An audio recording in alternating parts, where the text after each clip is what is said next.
On the evening of a summer's day in 1907, in a dining room on Belgrave Square in London, two men sat across from one another over the remains of a meal. The candles had burned low. The plates had been cleared. What remained was coffee, cigars, and the particular kind of quiet that settles between powerful men when the social performance of dinner has ended and the real conversation begins.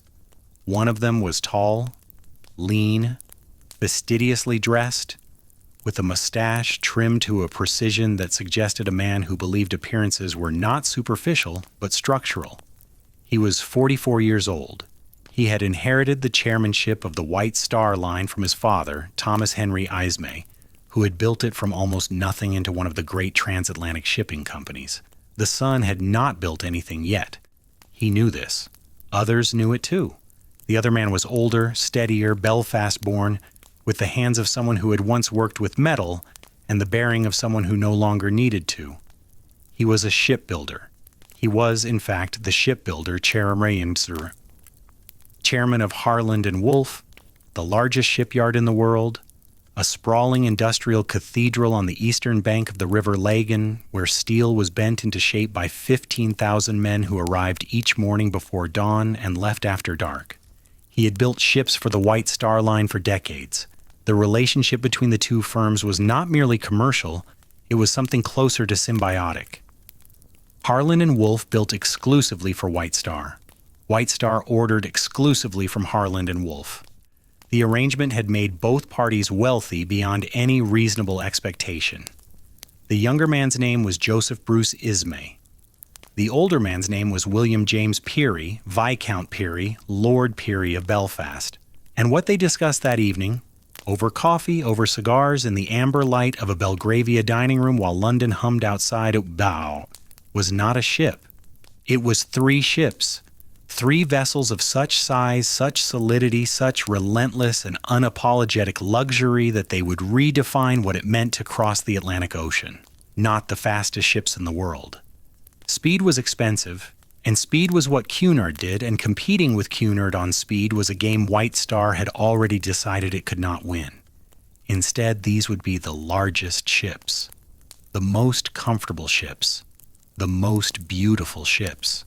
Ships so vast and so finely appointed that a passenger boarding in Southampton and disembarking in New York would feel not that they had endured a crossing, but that they had spent a week in a floating palace, a grand hotel unmoored from the ground and set gently upon the sea. 3 ships, 3 sisters, Olympic, Titanic, gigantic. The names alone tell you something about the scale of the ambition. These were not names chosen by modest men. These were names drawn from mythology, from the race of giants who preceded the gods themselves, names that announced not just size, but supremacy. The ship in the middle, the second of the 3, would become the most famous vessel in human history, not for what she achieved, but for what she failed to survive. Not for the 6 days she sailed, but for the 2 hours and 40 minutes in which she died. Her name was Titanic. And within 5 years of that quiet dinner on Belgrave Square, she would be lying broken on the floor of the North Atlantic 2.5 miles beneath the surface, in water so cold and so dark that nothing there has seen sunlight in 4 billion years. More than 1,500 people would die with her.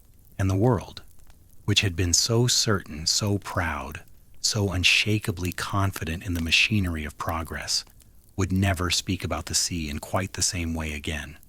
This is the story of that ship, not the myth, not the movie, not the shorthand version you already carry in your head, the iceberg, the band, the lifeboats, the unsinkable ship that sank.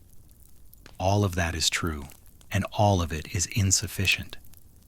The real story is longer, stranger, more ordinary, and more devastating than the legend permits. It is a story about steel and rivets and coal and ice, about class and money, and the small bureaucratic decisions that determine who lives and who drowns, about the particular kind of arrogance that does not look like arrogance at all, but like competence, like professionalism, like the reasonable confidence of men who have done this before and see no reason to believe that this time will be any different. It is a story that begins in a dining room in London, passes through a shipyard in Belfast, crosses the Atlantic for 4 days under clear skies, and ends in water that is 2 degrees below freezing, in darkness, in silence, on a night so still that the survivors would remember for the rest of their lives that there were no waves at all. Let us begin properly. Before we enter the story, a word about what we know and how we know it. The Titanic is among the most thoroughly documented disasters in modern history, and yet the record is riddled with contradictions, gaps, and silences that have never been satisfactorily resolved. We have 2 major official inquiries. The United States Senate inquiry, convened by Senator William Alden Smith beginning on April 19, 1912, just 4 days after the sinking, and the British Wreck Commissioners inquiry chaired by Lord Mersey, which opened on May 2nd. Both took extensive testimony from survivors. Officers, crew, passengers of all classes, both produced reports. And the 2 reports, while broadly consistent on the facts of the sinking itself, diverge in emphasis, in blame, and in the conclusions they draw. The American inquiry was aggressive, populist, and openly hostile to the British shipping establishment. The British inquiry was measured, technical, and inclined to distribute blame as thinly as possible across as many parties as it could find. Neither is wholly reliable, neither is wholly wrong. Beyond the official record, we have the survivor accounts, hundreds of them given to newspapers, to authors, to family members, in letters and memoirs and interviews spanning decades. These accounts are invaluable and treacherous in equal measure. Memory is not a recording device. It is a reconstruction engine. People who survived the same event on the same ship on the same night remembered it differently. They remembered the angle of the ship at different inclinations. They remembered the time of the collision at different hours. They remembered hearing the band play different songs. Some of these discrepancies can be resolved, others cannot. Where accounts conflict and no independent evidence settles the matter, I will say so. We also have the ship herself. In September of 1985, a joint American-French expedition led by Robert Ballard located the wreck on the ocean floor at a depth of approximately 12,500 feet. Subsequent expeditions, including multiple dives by James Cameron, whose obsession with the wreck preceded and outlasted his 1997 film, have mapped the debris field, photographed the hull, and recovered thousands of artifacts. The wreck has told us things the survivors could not. It has shown us how the ship broke apart. It has shown us where the damage was. It has corrected some long-held assumptions and deepened others.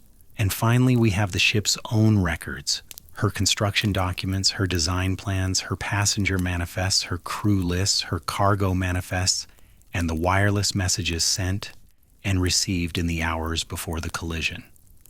These are perhaps the most reliable sources we possess, and they are incomplete. Some records were lost with the ship, others were lost to time, to fire, to the ordinary entropy of institutional memory. What follows is built from all of these sources, cross-referenced where possible, flagged where uncertain. Where I speculate, I will tell you.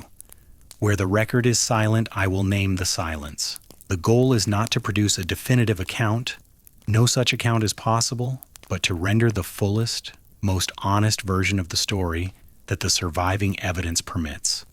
Now, Belfast. To understand the Titanic, you must first understand the city that built her, and the industry that made that city what it was. Belfast in the first decade of the 20th century was not a graceful place.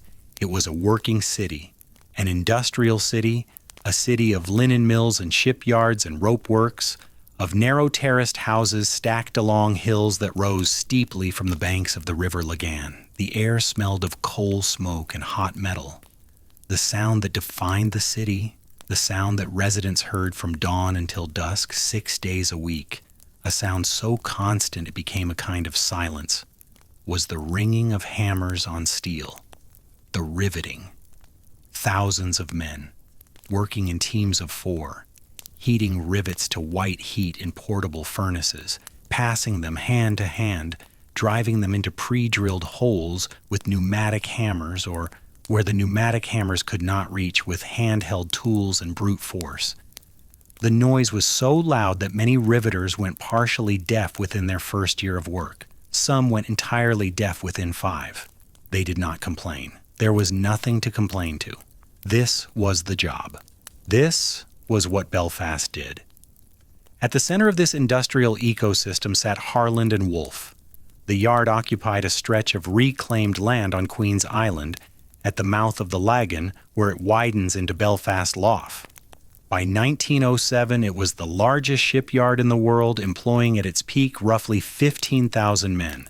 The workforce was overwhelmingly Protestant, overwhelmingly working class, and overwhelmingly local.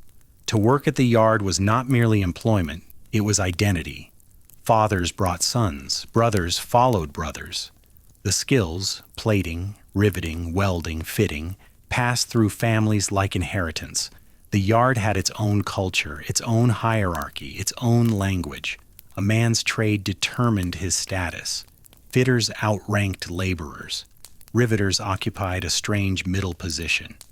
The work was brutal and damaging, but it was skilled, and a good riveting team could name something close to its own price.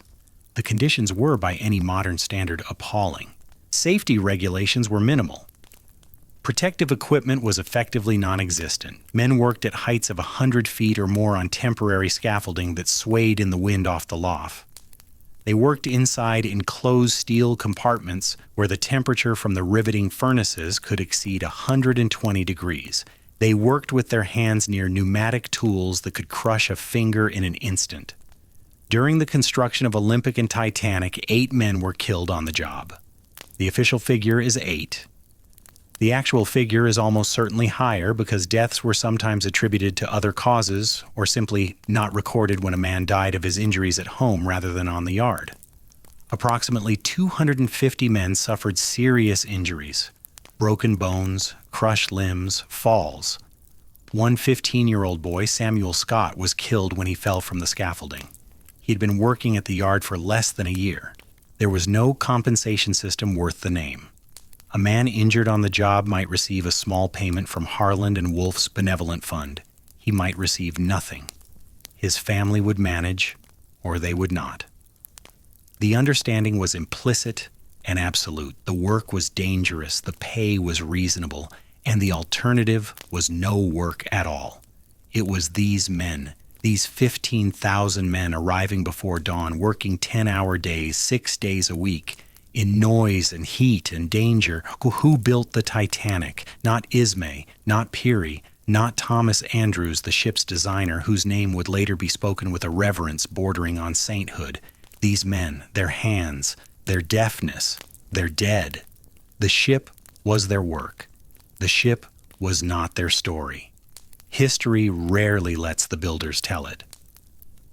The order, when it came, was not dramatic. Ismay and Peary had agreed on the broad concept at their dinner in the summer of 1907. The details were worked out over the following months in a series of meetings between White Star's management and Harland and Wolff's design team, led by the Right Honorable Alexander Carlyle, the yard's general manager, and by Thomas Andrews, Carlyle's nephew and the head of the drafting department. Andrews was 34 years old in 1907. He had been at Harland and Wolff since the age of 16 when he entered as a premium apprentice, a position that required his family to pay the yard for the privilege of his training. He had worked in every department. He knew how a ship was built not as an abstraction, but as a physical sequence of operations, from the laying of the keel to the fitting of the last doorknob. He was by all accounts meticulous, modest, well-liked, and possessed of a memory for technical detail that his colleagues found slightly unnerving. He could recall the specifications of a ship he had worked on a decade earlier. He could identify a fitting that was 1/4 of an inch out of true from across a compartment. He was not a visionary. He was something more useful, a man who understood systems, who saw a ship not as a single object but as 10,000 interlocking problems, each of which had to be solved in the correct order. Andrews would design the Titanic. He would sail on her maiden voyage to observe her performance and note what needed adjustment. He would die aboard her on the night of April 14th, 1912. By most accounts, he spent his final hours helping passengers into lifeboats, fully aware that the mathematics of his own design meant the ship could not be saved. Whether this constitutes heroism or the particular anguish of a man watching his own creation kill the people inside it is a question the sources do not answer. But that is later. In 1907, he was simply a designer with a commission. The keel of Olympic, the first of the Three Sisters, was laid on December 16, 1908, in the massive new slipway that Harland and Wolff had constructed specifically for these ships. The existing facilities were not large enough. Nothing in the world was large enough. The yard had to be remade to accommodate the scale of what was being attempted. A new gantry, the Errol gantry, designed by the same firm that had built the Forth Bridge, was erected over the two largest slipways. It was 220 feet tall, 840 feet long, and when it was finished, it was the largest freestanding structure in the city. It could be seen from miles away, rising above the rooftops like a skeletal cathedral, a monument to the conviction that if you could imagine a thing, you could build a thing, and if you could build a thing, you should. The keel of Titanic was laid 3 months later on March 31, 1909, in the adjacent slipway. For the next 2 years, the two ships would rise side by side, twin skeletons of steel growing day by day as the riveters drove 3 million rivets into Olympic and a similar number into Titanic. 3 million rivets per ship, each one heated, placed, and hammered by hand or by machine. Each one a small act of physical labor that, multiplied by 3 million, became a ship. The numbers are worth pausing over. Titanic was 882 feet and 9 inches long. She was 92 feet and 6 inches wide. From keel to the top of her funnels, she rose 175 feet, the height of a 17-story building. Her gross tonnage was 46,328 tons. She had 29 boilers fed by 159 furnaces, burning 600 tons of coal per day. She had 4 funnels, though only 3 were functional. The fourth was a dummy added for aesthetic balance because the designers understood that a ship with 4 funnels looked more powerful and more reassuring than a ship with 3. She had a double bottom and a system of 16 watertight compartments divided by 15 transverse bulkheads. She could, according to her designers, remain afloat with any 2 compartments flooded, and with certain combinations of 3 or even 4. This was the fact, the specific, technical, demonstrable fact, that would be transmuted somewhere in the alchemy of marketing and journalism and public enthusiasm into the word unsinkable. It is worth being precise about this. The White Star Line never, in any official publication, called the Titanic unsinkable. What the company's publicity materials said was that the ship was designed to be unsinkable. The trade journal The Shipbuilder, in a special edition devoted to Olympic and Titanic published in midsummer of 1911, described the watertight compartment system and concluded that the ships were practically unsinkable. Practically. Designed to be. These are not the same as unsinkable, and the men who designed and built the ship knew the difference. Thomas Andrews knew the difference. Alexander Carlisle knew the difference. Edward Wilding, the naval architect who had run the stability calculations, knew the difference. The bulkheads did not extend to the full height of the hull. They rose to varying heights, some to D-deck, some to E-deck, because extending them higher would have interfered with the first-class passenger accommodations on the upper decks. This was a design choice. It was a compromise between safety and luxury, and it was a compromise that was entirely in keeping with the standards of the time. No regulatory body required the bulkheads to be higher. No competing ship had bulkheads that were higher. The Titanic met or exceeded every existing standard for watertight subdivision. She was not unsinkable. No one who understood ships believed she was unsinkable. But the word had entered the public imagination, and it lodged there, and it would not leave. And when the ship went down, the gap between what people believed and what was true became the central wound of the disaster. The sense not merely of loss, but of betrayal, of a promise broken, even though the promise had never quite been made. Here is something that is easy to forget and essential to remember. The Titanic was not unique. she was not even technically the largest ship in the world on the day she sailed. Her older sister Olympic, launched 10 months earlier, was fractionally lighter but virtually identical in dimensions, in layout, in appearance. A person standing on the dock at Southampton on April 10, 1912, watching Titanic prepare for departure, would have seen a ship that looked almost exactly like the one they had seen depart on the same route the previous year. The two vessels were built from the same plans with modifications so minor that only a naval architect would notice them. Titanic had an enclosed forward promenade on A deck where Olympic's was open. Titanic had a slightly revised layout in her first-class restaurant.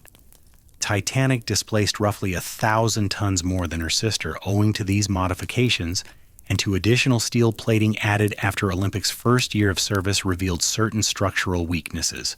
But from the outside, they were twins. And Olympic, which had been in service since June of 1911 and would continue in service until 1935, surviving a collision with a warship, serving as a troop transport in the First World War, and earning the nickname Old Reliable. Olympic is largely forgotten. She carried hundreds of thousands of passengers across the Atlantic over a quarter-century of service. She did her job. She did not sink. And so she is a footnote. This is one of the quiet cruelties of the Titanic story. The ship is famous for dying. Had she completed her maiden voyage, docked in New York, taken on passengers, and returned to Southampton, as her sister did, as hundreds of ships did, as Titanic herself was designed and expected and almost certain to do, she would be a footnote too. A statistic in the White Star Line's ledger. A paragraph in a history of transatlantic shipping. She would have been scrapped in the 1930s as Olympic was, her steel melted down and reused, her fittings sold at auction, her memory preserved only in the fading recollections of the passengers who sailed on her and thought she was very comfortable and the food was quite good. Instead, she met an iceberg.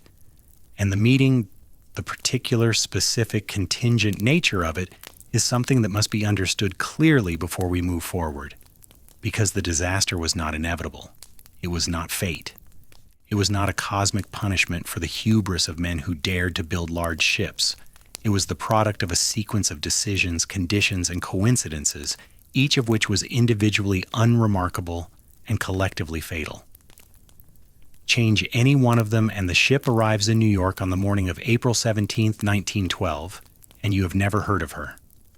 But we are getting ahead of the story. The ship has not been launched yet. She is still in Belfast, still rising on the slipway, still a skeleton of steel and ambition. Let us stay there a little longer. The launch of Titanic took place on the 31st of May 1911 at 12:14 in the afternoon. A launch, it should be said, is not a departure. It is not the beginning of a voyage. It is the moment when the hull, the bare steel shell of the ship, without engines, without fittings, without furnishings, without anything that would make her habitable or even functional, is released from the slipway and allowed to slide into the water for the first time. It is, in shipbuilding terms, the halfway point. The hull is complete. Everything else remains to be done. But a launch is a spectacle, and Harland and Wolff understood spectacle. They invited dignitaries, journalists, and the public. An estimated 100,000 people gathered along the banks of the Lagan and on the surrounding streets to watch. The slipway had been greased with 22 tons of tallow and soap to ease the hull's passage. Hydraulic triggers held the ship in place. At the signal, the triggers were released. She moved slowly at first, then faster. The hull, 882 feet of bare steel, weighing approximately 26,000 tons before fitting out, slid down the incline and into the river with a motion that witnesses described as stately, as dignified, as almost gentle. The entire operation, from release to full flotation, took 62 seconds.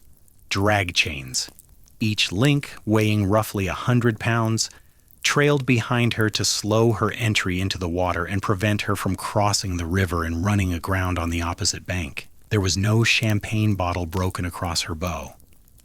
White Star did not practice the tradition. There was no formal christening.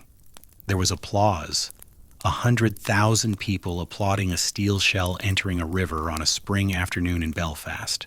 And there was, one imagines, a moment of pride among the men who had built her, the riveters and platers and fitters who stood among the crowd and watched the thing they had made touch water for the first time. The sources do not record what they felt. The sources rarely record what working men feel. But the ship was there, and they had made her, and she floated, and that was something. J. Bruce Ismay was present. Lord Peary was present, though his health was beginning to decline. The heart condition that would kill him in 1924 was already making itself known. Thomas Andrews was present, and one imagines he watched with the particular attention of a man who knows every rivet, every plate, every compartment of the thing now settling into the water, and who is already composing in his mind the list of everything that remains to be done. The fitting out would take 10 months. During those 10 months, the bare hull would be transformed into a ship. Engines would be installed, 2 reciprocating 4-cylinder triple expansion steam engines, each producing 15,000 horsepower, driving the port and starboard propellers, and a single low-pressure turbine driving the center propeller, all fed by steam from 29 boilers housed in 6 boiler rooms. 3 million cubic feet of interior space would be divided into rooms, corridors, stairwells, kitchens, pantries, dining saloons, smoking rooms, lounges, cabins, and cargo holds. Electrical wiring would be run through the ship like a nervous system, so you'd run 200 miles of it. Plumbing would be installed, ventilation ducts, heating systems, refrigeration for the food stores. The Marconi wireless apparatus, with its range of 400 miles under normal conditions, would be installed in a small room on the boat deck, staffed by 2 operators employed not by White Star, but by the Marconi company itself, and the furnishings. The furnishings are worth describing because they tell you what kind of ship this was meant to be and for whom. First class occupied the center of the ship, amidships on the upper decks, the area of least motion, least noise, least vibration from the engines. The first-class dining saloon on D deck seated 532 passengers. It was the largest room on any ship in the world. Its ceiling was modeled on Hatfield House, the Jacobean manor in Hertfordshire. The walls were paneled in white with carved details picked out in gold. The carpet was a deep rose. The chairs were upholstered in green leather. The portholes were fitted with leaded glass. The first-class grand staircase descended through 6 decks beneath a wrought iron and glass dome that admitted natural light. The clock on its landing, a carved panel depicting honor and glory crowning time, has become one of the most reproduced images in maritime history, though at the time it was simply a decorative element that most passengers probably walked past without noticing.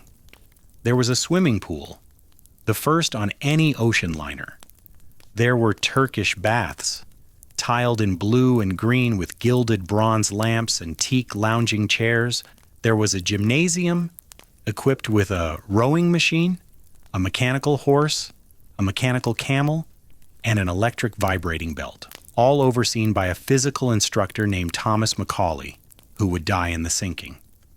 There was a squash court on G deck, so deep in the ship that it would be among the first spaces to flood. Second class, located further aft, was furnished to a standard that White Star's publicity materials noted, with justification, would have been considered first class on many competing lines. The second-class dining saloon seated 394 at long communal tables. The second-class library was paneled in sycamore with a carved mahogany bookcase.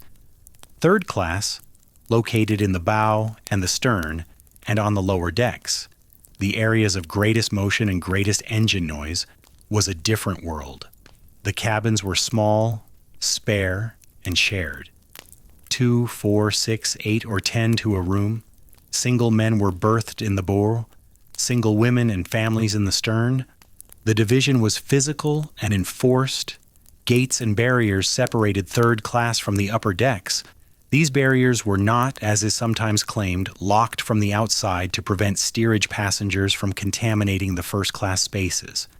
They existed to comply with United States immigration law, which required that third-class passengers, most of whom were emigrants, be kept segregated during the voyage so that they could be medically inspected as a group upon arrival. The barriers were a legal requirement, not a social cruelty, but the effect was the same. When the ship began to sink, third-class passengers found their paths to the boat deck obstructed by barriers, by unfamiliarity with the ship's layout, and by a crew that, in the confusion, sometimes directed them to wait rather than to climb. 710 people survived the sinking. Of the 329 first-class passengers, 199 survived, roughly 60%. Of the 285 second-class passengers, 119 survived, roughly 42%. Of the 710 third-class passengers, 174 survived, roughly 25%. The numbers are not ambiguous. They do not require interpretation. They say what they say. But we are ahead of ourselves again. The ship is still in Belfast. The gates have not yet been installed. The barriers have not yet been erected. The lifeboats, 20 of them, enough for roughly a third of the people who would be aboard, have not yet been mounted in their davits on the boat deck. Thomas Andrews has not yet walked the decks for the last time. The band has not yet been hired. The iceberg has not yet calved from its glacier in Greenland and begun its slow, blind drift southward into the shipping lanes. It is the winter of 1912.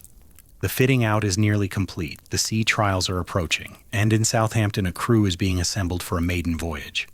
Southampton in the spring of 1912 was a town that existed in service to the sea. It had been this way for centuries, of course. The double tide of Southampton water, a hydrological quirk that gave the port a longer period of high water than almost any harbor in England, had made it a natural point of departure since the medieval period. But by the early 20th century, the relationship between the town and the ocean had intensified into something closer to dependency. The docks were Southampton's economy. The ships were Southampton's purpose. And the men who crewed those ships, the stokers, the trimmers, the firemen, the stewards, the able seamen, the greasers, the engineers, they were Southampton's population, or a significant fraction of it. Entire neighborhoods existed in orbit around the shipping lines: Chapel, Northam, Newtown. These were districts where a man's employment was determined by the departure schedules posted at the dock gates, where a family's income rose and fell with the tides, and where the phrase signing on meant not a contract in the modern sense, but a handshake, a name in a ledger, and the understanding that you would be gone for a fortnight or a month and your wife would manage until you came home. The crew of the Titanic was assembled from this world.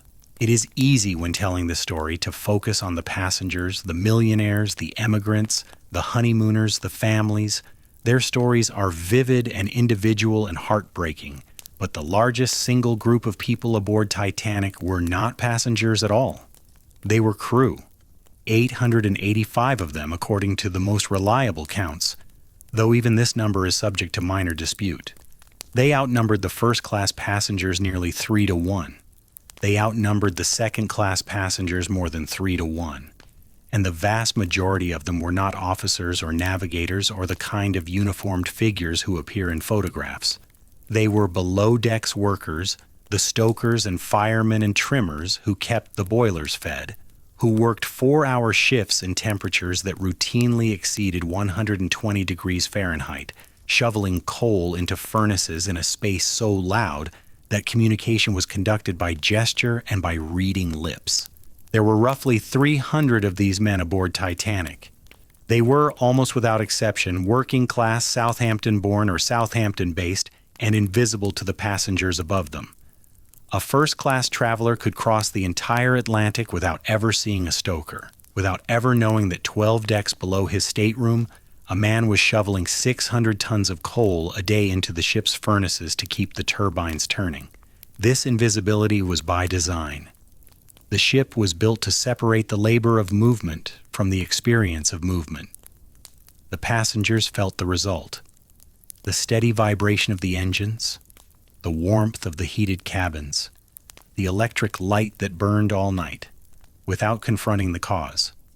This was, in miniature, the central organizing principle of Edwardian life: comfort sustained by invisible labor, luxury produced by bodies that were not meant to be seen. The signing on process for Titanic's crew took place over several days in late March and early April of 1912. Men queued at the White Star offices. They presented their discharge books, the continuous record of service that every merchant seaman carried, and were assessed, accepted, or rejected and assigned their roles. Pay varied by position.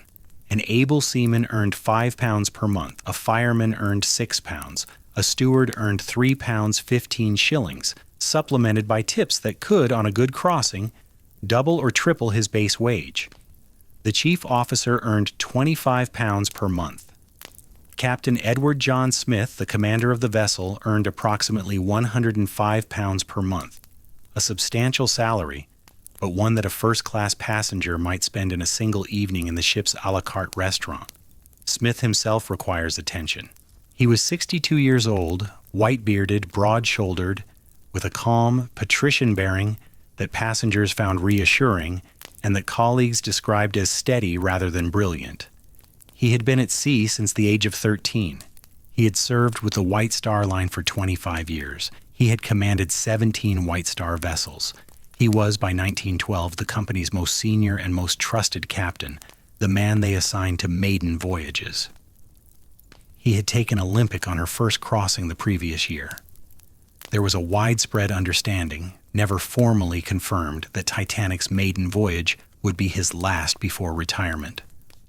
The historical record on Smith is frustratingly thin where it matters most. We know what he looked like. We know his career. We know he was popular with wealthy passengers who called him the millionaire's captain and requested him by name. We know he had run Olympic aground during her maiden arrival in New York, a minor incident, quickly forgotten, and that Olympic had collided with the Royal Navy cruiser HMS Hawke in September 1911, an accident for which a naval court found Olympic at fault, though the causes were complex and related to the hydrodynamic effects of large vessels passing in confined waters, effects that were not yet fully understood. What we do not know, what we cannot know, is what Smith was thinking on the night of April 14th. We do not know why he maintained speed. We do not know what he believed about the ice warnings.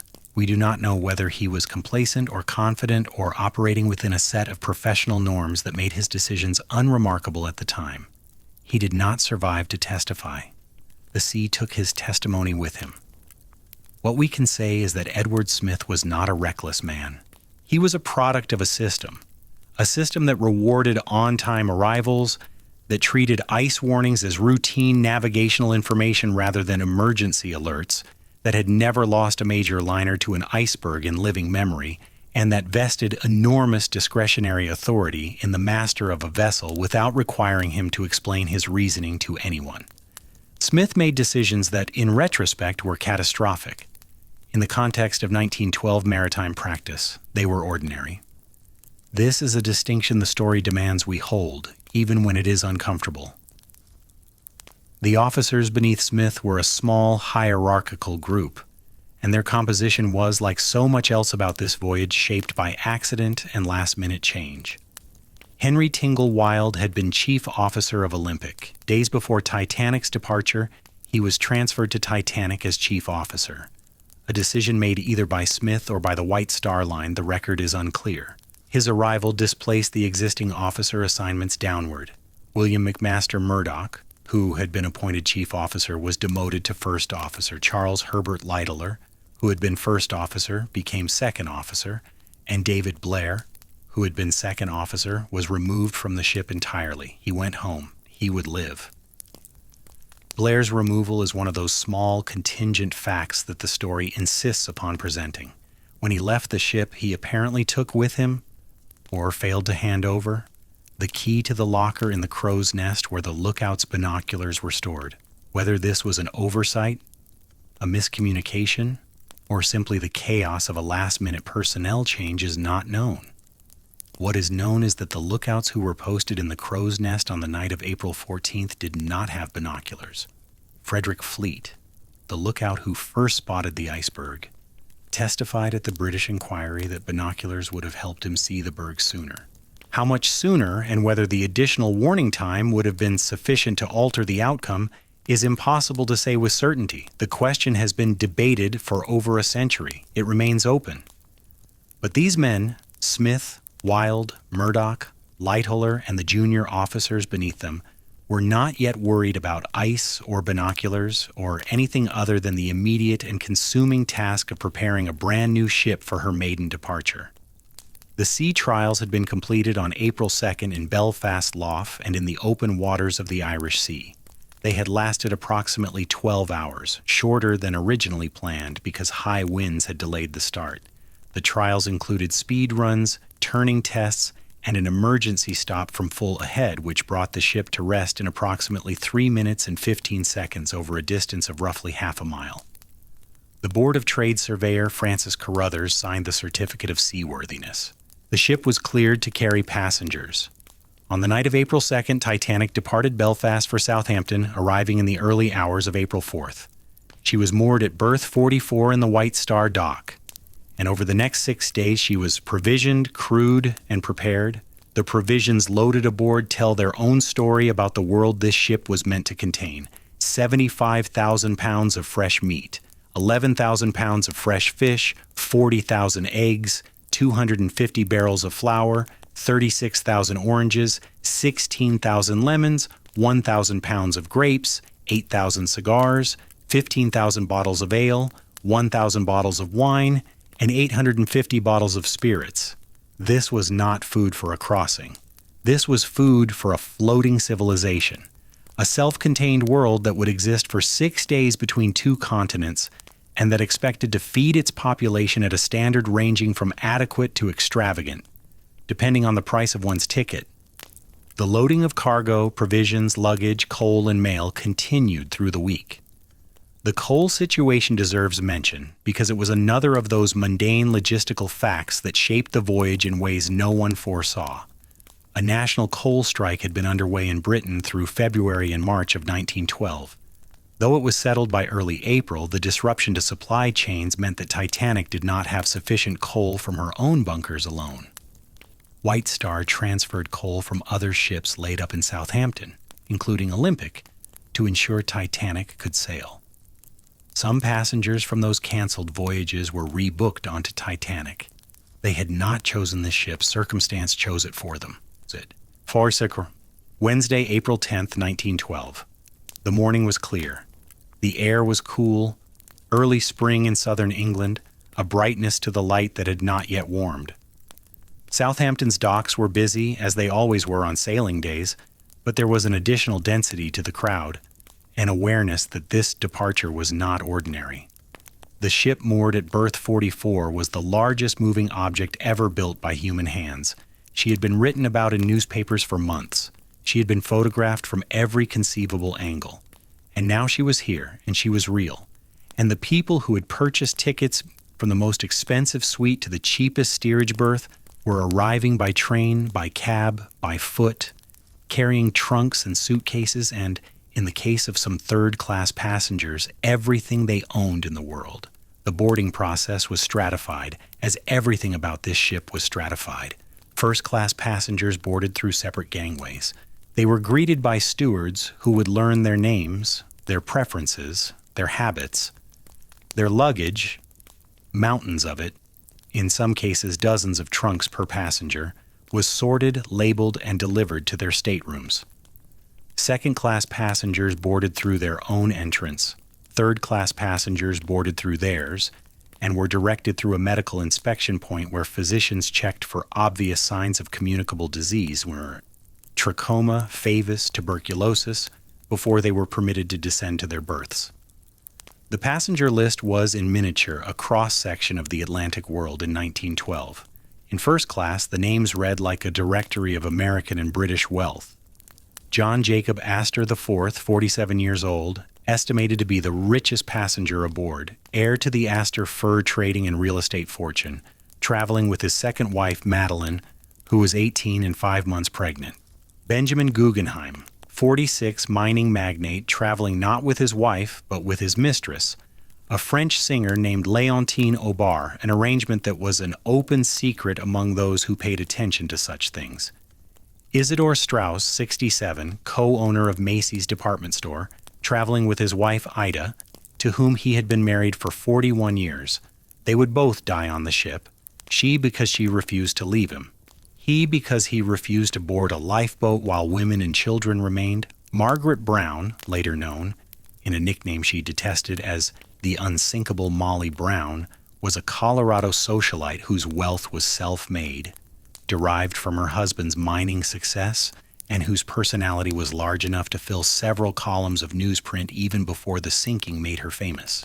Sir Cosmo Duff Gordon and his wife Lucy, Lady Duff Gordon, the fashion designer who dressed under the label Lucille, were aboard, and would later be the subject of intense public scrutiny over the circumstances of their escape in a lifeboat that carried only 12 people despite having a capacity of 40. And J. Bruce Ismay was aboard. The chairman of the White Star Line, the man who had conceived of this ship over dinner 5 years earlier, had a suite on B deck and intended to observe the maiden voyage as he had observed Olympics. His presence would become, after the sinking, the most controversial fact of the entire disaster. He would survive. He would be vilified for surviving. The American press would call him a coward, the man who saved himself while women and children drowned. The question of whether this judgment was fair is one the story will return to. For now, he was simply a passenger among passengers, watching his ship prepare to sail. In second class, the names were less famous, but no less real. Lawrence Beasley, a 34-year-old science teacher from Dulwich, who would survive and write one of the most detailed and perceptive accounts of the disaster, published within weeks of the sinking. Father Thomas Biles, a Catholic priest traveling to New York to officiate at his brother's wedding, who would spend his final hours on the ship hearing confessions and leading prayers on the aft deck as the water rose. Michel Navratil, a French-speaking tailor from Nice, traveling under the false name Louis Hoffman, with his 2 young sons, whom he had taken from their mother in a custody dispute. He would die. The boys, aged 2 and 3, would survive, rescued from a collapsible lifeboat, and would be identified weeks later by their mother, who recognized them from newspaper photographs. In third class, the names are harder to recover. The record is thinner. The stories are less complete, but we know their origins. Ireland, Sweden, Finland, Lebanon, Croatia, Syria, Italy, Armenia. They came from villages and small towns whose names do not appear in English-language histories. They carried documents in languages the crew could not read. They were traveling, most of them, to new lives. To relatives already established in New York, in Chicago, in Philadelphia, in the mill towns of New England. They had pooled savings, sold land, borrowed from families. The ticket in their pocket was not a luxury. It was an investment, a wager that the new world would return more than the old world had taken. 113 of them were from Ireland. At least 100 were from Scandinavia. A significant number were from the Ottoman Empire. Lebanese and Syrian Christians predominantly, part of the vast emigrant diaspora that was reshaping the demographics of the Americas. Their names were often transliterated inconsistently, spelled one way on the passenger manifest, another way in their home records, a third way in the survivor lists. Some have never been definitively identified. They boarded the ship at Queenstown, the last port of call, on the afternoon of April 11th. They walked up the gangway carrying their lives. Many of them would not walk down another. The departure from Southampton at noon on April 10th was almost a disaster in itself. As Titanic was pulled from her berth by tugs and began to move down the narrow channel toward the open water of Southampton Water, her passage created a hydrodynamic effect, a suction, a displacement of water that was magnified by her unprecedented size. The American liner New York, moored nearby, had her mooring line snapped by the surge. 6 heavy steel cables parted in rapid succession, the broken ends whipping through the air with enough force to kill anyone they struck. The New York swung free and began drifting toward Titanic's stern. For several minutes, it appeared that the 2 ships would collide. The gap narrowed to approximately 4 feet before the quick action of a tug, which managed to get a line on the New York and pull her clear averted contact. The near miss delayed Titanic's departure by approximately 1 hour. Passengers who watched from the decks described a moment of alarm followed by relief. Some, in retrospect, would describe it as an omen. But omens are always constructed after the fact, and at the time it was simply an incident, a reminder that very large ships in very small spaces behaved in ways that were difficult to predict and control. By early afternoon, Titanic was clear of Southampton water and making for Cherbourg, on the northern coast of France, where she would arrive that evening to collect additional passengers ferried out to her by tender, the harbor being too shallow for the ship to dock. Among those who boarded at Cherbourg was Margaret Brown and John Jacob Astor with his young wife. By late evening, Titanic had crossed the channel to Queenstown, now Cove, on the southern coast of Ireland. There she collected her final passengers, most of them third-class emigrants, and a quantity of mail. A few passengers disembarked at Queenstown, having purchased tickets only for the cross-channel passage. At 1:30 in the afternoon on Thursday, April 11, 1912, Titanic weighed anchor and turned her bow toward the open Atlantic. The coast of Ireland receded behind her. The old head of Kinsale, the same headland off which the Lusitania would be torpedoed 3 years later, slipped past to starboard. The last sight of land that most of the people aboard would ever see was a green hillside growing smaller, fading into haze, and then gone. The crossing had begun. The first 4 days were uneventful in the way that successful ocean crossings were meant to be uneventful. The weather was fair. The sea was calm. The ship performed well. Her engines turning smoothly, her speed increasing day by day as additional boilers were brought online. She was not running at full speed.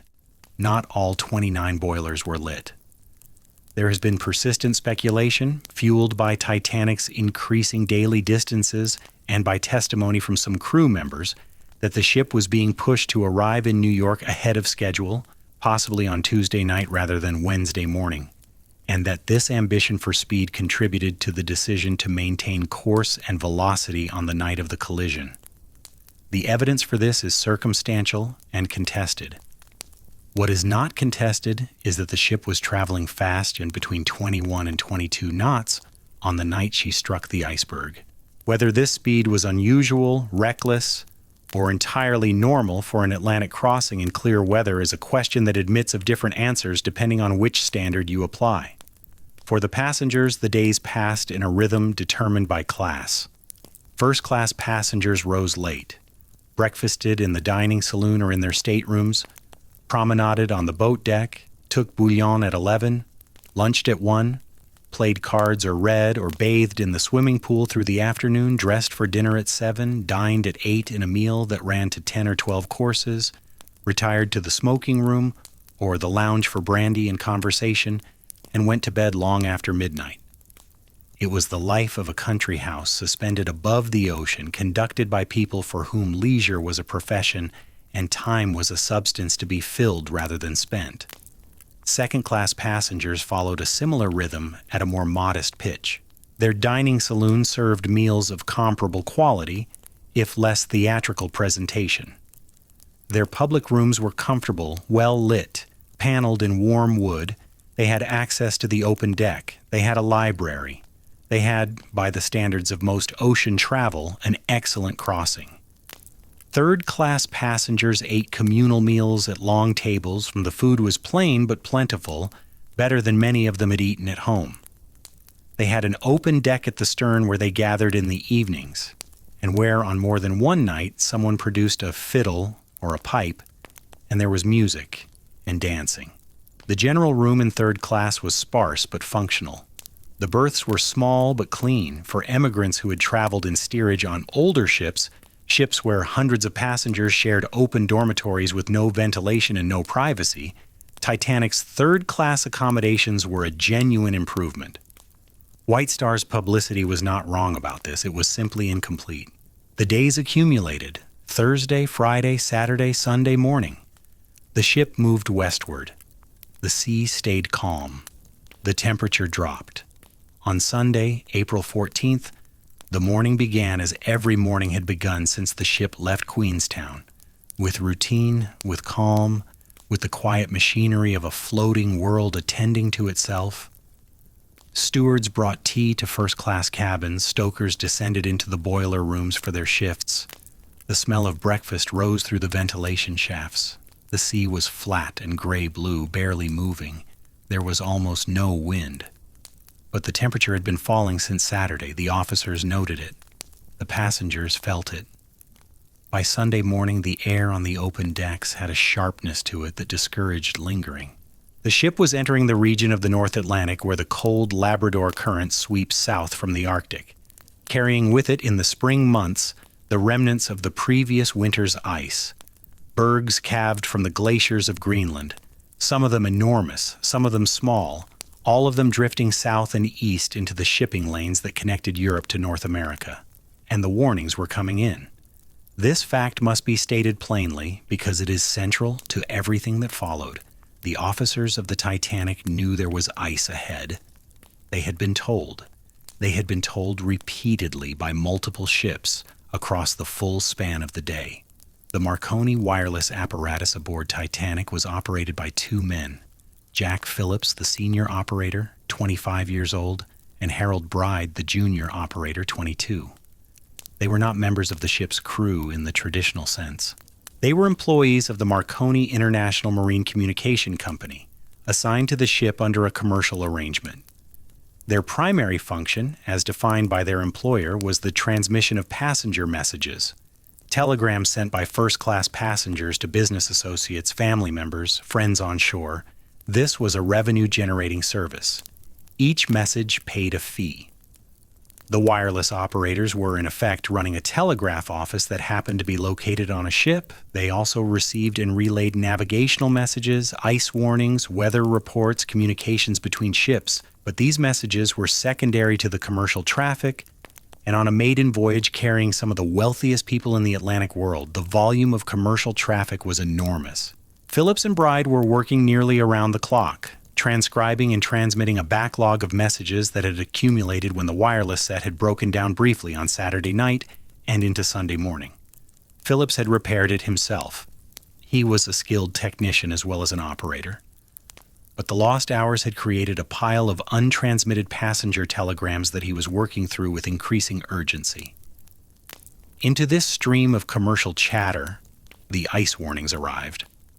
The first came at 9 a.m. on Sunday morning from the Cunard liner Coronia. It reported bergs, growlers, and field ice in a position that lay directly across Titanic's intended track. The message was delivered to Captain Smith, who acknowledged it. At 11:40 a.m., the Dutch liner Noordam reported much ice in roughly the same area. At 1:42 p.m., a message arrived from the White Star liner Baltic.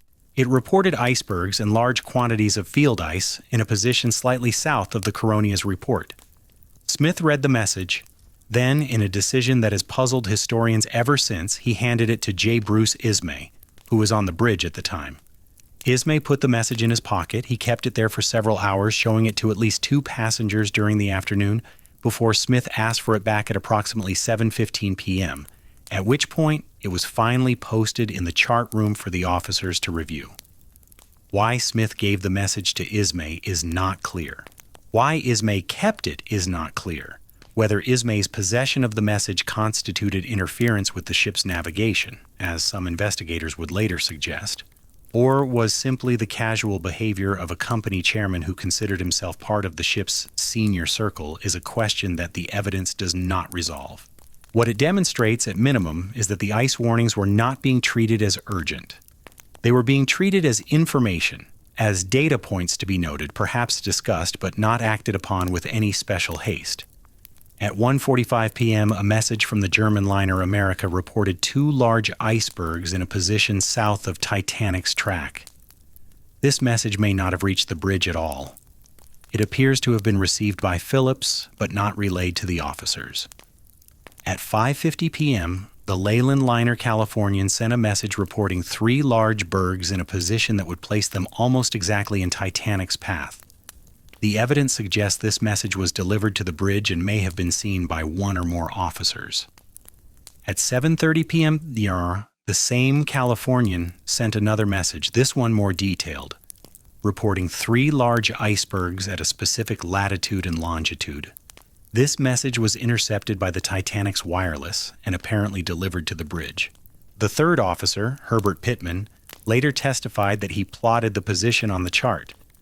At 9:40 p.m., the steamer Mesaba sent a message of particular urgency. It reported much heavy pack ice and great number large icebergs, also field ice, in a region that extended directly across Titanic's track, a belt of ice that the ship would enter within hours at her current speed and heading. This message was received by Phillips. It was not delivered to the bridge. Phillips was drowning in passenger traffic. The Mesaba message was placed under a paperweight on his desk and, as far as the evidence shows, never seen by any officer. And then at 11 p.m., 40 minutes before the collision, the Californian called again. Her operator, Cyril Evans, broke into Phillips' frequency to report that his ship was stopped and surrounded by ice. Phillips, exhausted, overwhelmed by the backlog of passenger messages and irritated by the interruption, sent back a sharp reply. "Shut up! Shut up! I am busy. I am working Cape Race." Cape Race was the Newfoundland shore station he was trying to reach to clear the pile of outgoing telegrams. Evans, rebuked, listened for a few more minutes and then shut down his wireless set for the night and went to bed. The Californian, which was, at that moment, somewhere between 5 and 10 miles from Titanic, would not hear Titanic's distress calls when they came. Her wireless was off. Her operator was asleep. The ship that was closest to the disaster would do nothing because the link between the two vessels, a radio signal, a wire vibrating in the dark, had been severed by exhaustion, by irritation, by a system that treated ice warnings and passenger telegrams as equivalent traffic on the same frequency. The cumulative picture is this. At least 6 ice warnings were received by Titanic on April 14th. At least 2 were not delivered to the bridge. At least 1 was pocketed by a man who had no navigational responsibilities. The ones that were delivered were noted, perhaps discussed, and produced no change in the ship's speed, course, or operational posture. No additional lookouts were posted. No searchlight was rigged. Titanic carried no searchlight, a fact that the British inquiry would note with restrained disapproval. The lookouts in the crow's nest were not informed of the specific ice reports, though Frederick Fleet would later testify that the officers had told the watch to keep a sharp lookout for ice. The ship maintained her speed, 21.5 knots, perhaps 22, through a region of ocean that every available source of information described as full of ice. Why? This is the question that has sustained a century of analysis, recrimination, and debate. And the honest answer is that no single explanation suffices. Smith did not survive to explain himself. Murdoch, who was the officer of the watch at the time of the collision, did not survive. Wilde did not survive. The men who made the decisions are silent, and the living can only infer, but the context is recoverable, and it matters. The standard practice of the North Atlantic in 1912 was to maintain speed unless ice was actually sighted. This was not Titanic's practice alone.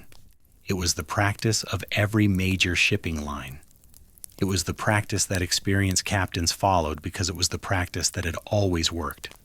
Ice warnings were common in April. Ships received them on virtually every westbound crossing in the spring.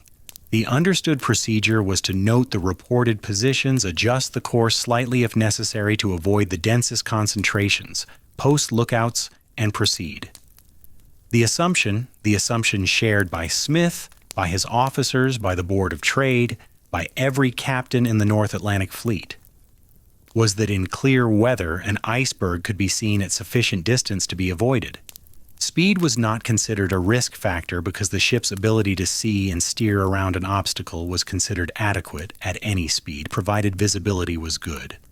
And visibility on the night of April 14th was good. The sky was clear, the stars were bright, there was no moon. The absence of moonlight is the cruel detail. A moon would have illuminated the ice, would have made the bergs visible as white shapes against the dark water from a greater distance, but there was no moon. The sea was flat calm. Another cruel detail. because waves breaking against the base of an iceberg produce a white froth that makes the ice visible even on a dark night. On a calm sea, there is no froth. The berg is a dark shape against dark water, visible only when you are close enough to see the stars it blocks, close enough that its outline resolves against the sky. The conditions on the night of April 14, 1912 were a perfect conspiracy of factors that no one had specifically anticipated. Ice in the shipping lanes, no moon, no wind, a calm sea, clear air, and a ship moving at 22 knots. Each factor alone was unremarkable. Together, they constituted a trap. At approximately 11:30 p.m., the temperature of the air was 28 degrees Fahrenheit. The temperature of the sea was 28 degrees Fahrenheit. This was below freezing for fresh water, but at the freezing point for salt water, which freezes at a lower temperature due to its salinity. The ship had entered the ice region. The passengers were mostly asleep or retiring. The first-class smoking room held a group of men playing cards. The lights in the third-class general room had been dimmed. The engines turned. The bow cut the water. The wake spread behind the ship in a pale trail that no one watched. In the crow's nest, 90 feet above the waterline, Frederick Fleet and Reginald Lee stood their watch. They had come on duty at 10 p.m. They wore overcoats against the cold, but the cold at that height, in the wind generated by the ship's own speed, was severe. Their eyes watered. Their faces were numb. They had no binoculars. They had their eyes, and the dark, and the knowledge that they were supposed to be watching for ice. At 11:39 p.m., the sources vary by a minute or two, but this is the most commonly cited time. Fleet saw something. Directly ahead, a dark shape, slightly darker than the darkness around it, growing larger. Not white, not glittering. Dark. A low, black mass against the star line. He rang the bell 3 times, the signal for an object dead ahead. He picked up the telephone that connected the crow's nest to the bridge and waited for an answer. 6 seconds, maybe 8. The phone was answered by 6th Officer James Moody. Fleet spoke 2 words, the 2 most consequential words in maritime history. Iceberg, right ahead. Moody relayed the report to First Officer Murdoch, who was the senior officer on the bridge. Murdoch's response was immediate. He ordered the helm hard to starboard, which, under the tiller orders then in use, meant the ship's bow would swing to port, to the left.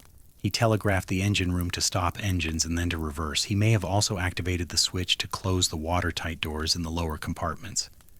The sequence of his orders and their exact timing have been debated for over a century. What is certain is that he acted quickly and that it was not quick enough.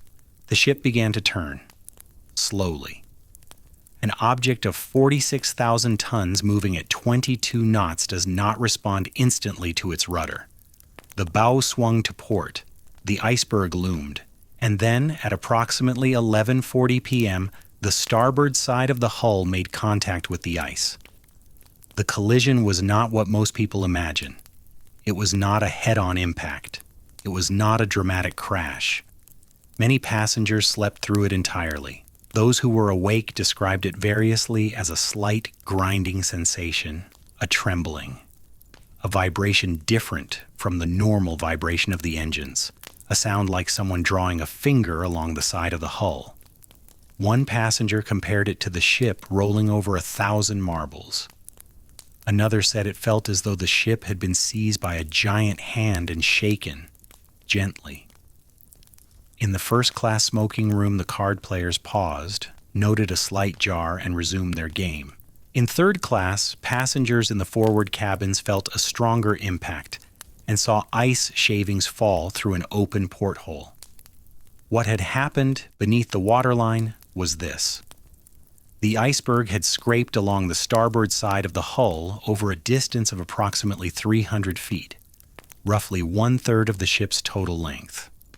The contact was not a single gash. It was a series of intermittent openings, fractures, buckled plates, popped rivets, spread across 6 of the ship's 16 watertight compartments. The openings were, in aggregate, estimated to admit water at a rate of roughly 7 tons per second. The total area of the breaches was, according to post-wreck analysis, approximately 12 square feet. 12 square feet. An opening smaller than the door to an average room. Through this opening, the North Atlantic poured into the Titanic. The ship could survive the flooding of any 2 compartments. She could survive certain combinations of 3. She might, under ideal conditions, survive 4, but not 5, not 6. The mathematics of buoyancy are unforgiving. As the forward compartments filled, the bow would sink lower, and the water would spill over the tops of the bulkheads, which, as we have noted, did not extend to the full height of the hull, into the next compartment aft, which would fill in turn, pulling the bow lower still, spilling water over the next bulkhead in a progressive and irreversible cascade. Thomas Andrews understood this within minutes. He had been in his stateroom working on notes. His cabin was full of plans, sketches, observations about the ship's performance that he intended to bring back to Harland and Wolff for incorporation into Gigantic, the third sister. He felt the collision, he went to the bridge, he went below, he inspected the damage, he did the calculations. Not on paper, perhaps, but in the mind of a man who knew every dimension of the ship he had designed. He returned to the bridge and delivered his assessment to Captain Smith. The ship would sink. She might last an hour. She might last 2. She would not last until morning. She would not last until help arrived, unless help was very close. There was nothing that could be done to save her. The mathematics were absolute. Smith absorbed this. Whatever he felt, and we cannot know what he felt because no one who saw his face in that moment left a detailed account of his expression. He began to act. He ordered the lifeboats uncovered and swung out. He ordered the passengers roused and brought to the boat deck. He ordered Phillips and Bride to begin sending distress signals. It was approximately midnight. The ship had been in the water for 20 minutes since the collision. She had roughly 2 hours and 20 minutes left. And now the mathematics of the lifeboats asserted themselves with the same remorseless clarity as the mathematics of the flooding. Titanic carried 20 lifeboats. 14 were standard wooden lifeboats with a capacity of 65 persons each. 2 were emergency cutters, smaller boats kept swung out and ready for immediate deployment, with a capacity of 40 persons each. 4 were Engelhart collapsible boats, wooden-bottomed with canvas sides that could be raised to form a gunwale, with a capacity of 47 persons each. The total capacity of all 20 boats was approximately 1,178 persons. There were approximately 2,208 people aboard the ship. The lifeboats could hold roughly 53% of the people on board, roughly half. And even this number assumes every boat was loaded to its rated capacity, which, as we will see, did not happen. The insufficiency of the lifeboats was not an oversight, not in the usual sense. It was not the case that the White Star Line had neglected safety in pursuit of profit, though that narrative is emotionally satisfying and contains a germ of truth. The situation was more systemic and, in its way, more damning. The Board of Trade's regulations governing the number of lifeboats required on British merchant vessels had been written in 1894. In 1894, the largest ship in the world displaced approximately 13,000 tons. The regulations specified lifeboat capacity based on the ship's tonnage, and the table topped out at ships of 10,000 tons and above, for which the minimum requirement was boat capacity for 962 persons, plus additional capacity in the form of rafts and floats. There was no category for ships larger than this because in 1894 no one had imagined a ship of 46,000 tons. The regulations had not been updated in 18 years. Titanic exceeded the Board of Trade's maximum category by a factor of more than 4. And she complied with the regulations, exceeded them in fact, by carrying 4 more boats than the minimum required. The White Star Line could have carried more. Alexander Carlisle, the former general manager of Harland and Wolff, who had overseen the early design phase, had proposed davits capable of handling 48 boats, which would have provided capacity for everyone aboard.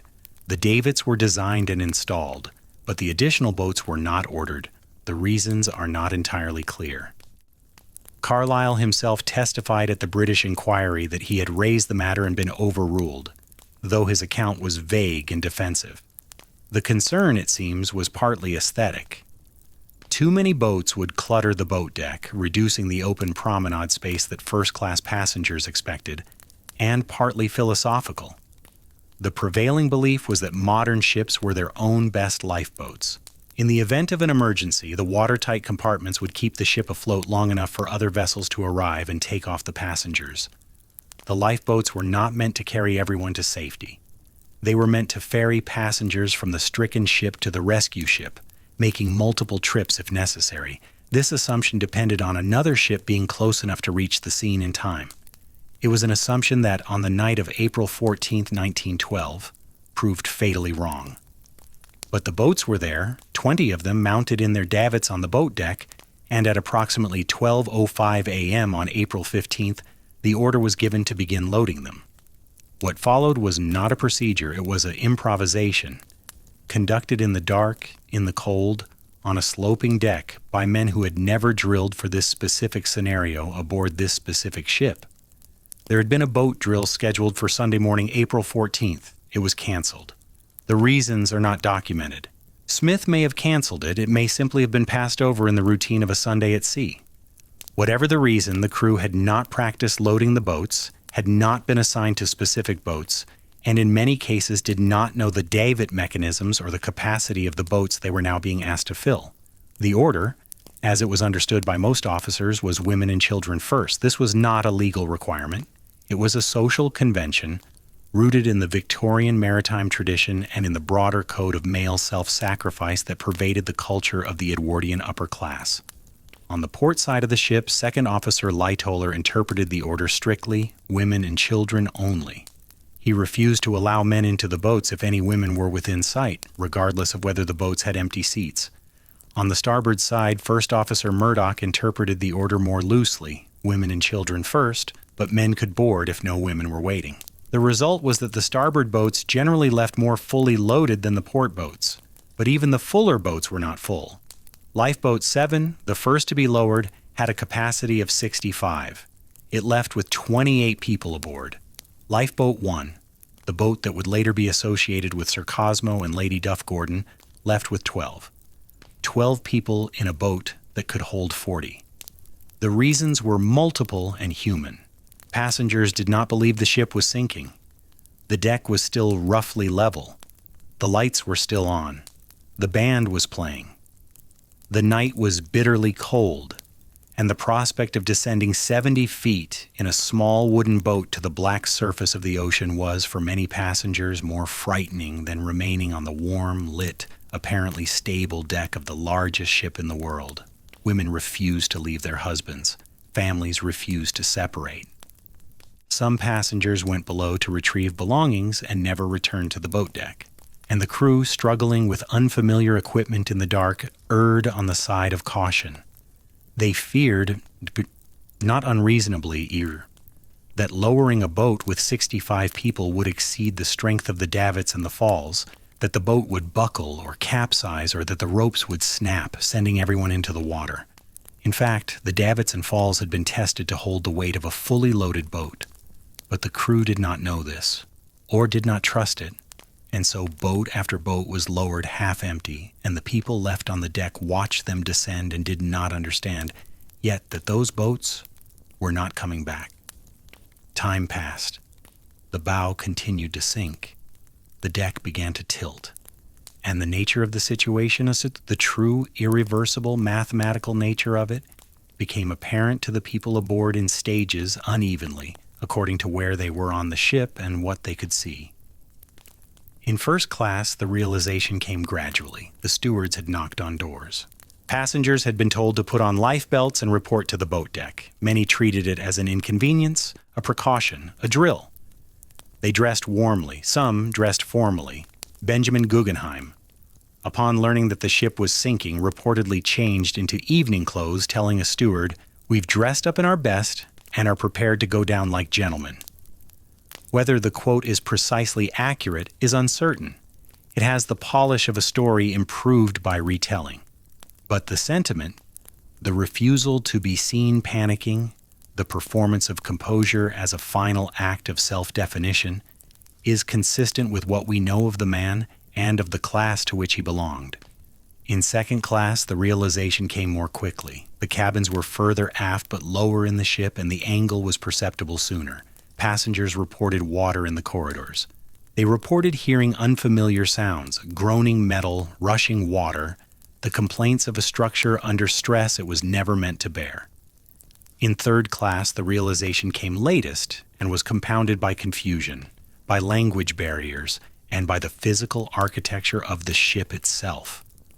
The barriers that separated third class from the upper decks were not all open promptly. Some stewards guided third-class passengers upward. Others, following standing orders or simply overwhelmed, told them to wait.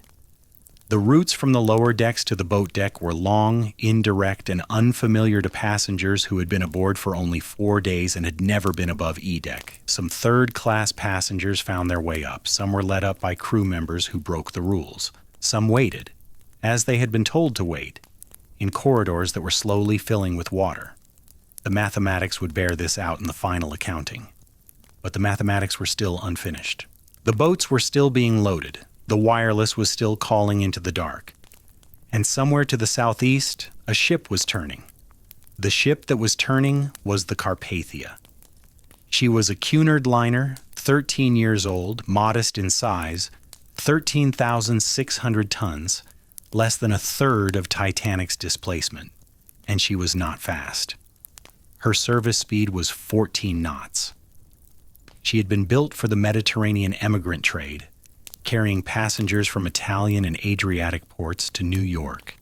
And on the night of April 14th, she was outbound from New York to Fiume, roughly 58 miles to the southeast of Titanic's position, when the first distress call crackled through the static. Her captain was Arthur Henry Rostron, 42 years old, lean, sharp-featured, deeply religious, and possessed of a decisiveness that the next several hours would elevate into legend. He was asleep when his wireless operator, Harold Cottam, brought him the message. Cottam had almost missed it entirely. He had been about to shut down his set for the night. He was the ship's sole wireless operator, and there was no obligation to maintain a 24-hour watch, when he picked up Titanic's distress signal. The signal used both the traditional CQD code and the newer SOS, which Phillips and Bride alternated between, sometimes mixing them in the same transmission. The message was clear. Titanic was sinking. She needed immediate assistance. Her position was 41 degrees 46 minutes north, 50 degrees 14 minutes west. Rostron did not hesitate. The accounts are consistent on this point. He confirmed the message, ordered the ship turned around, and then did something remarkable, he thought. In the minutes after giving the order to change course, he issued a series of instructions so comprehensive and so precisely sequenced that they suggest a mind operating at extraordinary clarity under extreme pressure. He ordered all heating and hot water cut to divert every possible pound of steam to the engines. He ordered the ship's doctors to set up 3 first aid stations, one in each dining saloon. He ordered blankets, hot drinks, and soup prepared. He ordered every available officer and crewman to their stations. He ordered the gangway doors opened on both sides of the ship and ladders, chair slings, and canvas bags rigged for hauling up the injured, the children, the hypothermic. He ordered oil bags readied to pour over the side to calm the sea alongside the hull if necessary. He ordered the ship's own lifeboats swung out and manned, ready to deploy. He posted extra lookouts on the bow, on both bridge wings, in the crow's nest, because to reach Titanic, he would have to drive his ship at maximum speed through the same ice field that had destroyed her. Then he ordered the engines to full ahead, every boiler lit, every fireman called to duty. The Carpathia had never exceeded 14.5 knots in her life. That night, she made 17. Her chief engineer later said he did not know how. Rostron later said he prayed. The distance was 58 miles. At 17 knots, the crossing would take roughly 3.5 hours. Titanic's distress calls had begun at 12:15 a.m. The Carpathia could not arrive before 4 a.m. at the earliest. Titanic did not have until 4 a.m.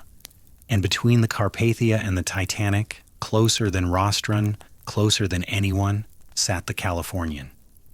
The Californian is the ghost of this story. She haunts the edges of every account, every inquiry, every reconstruction.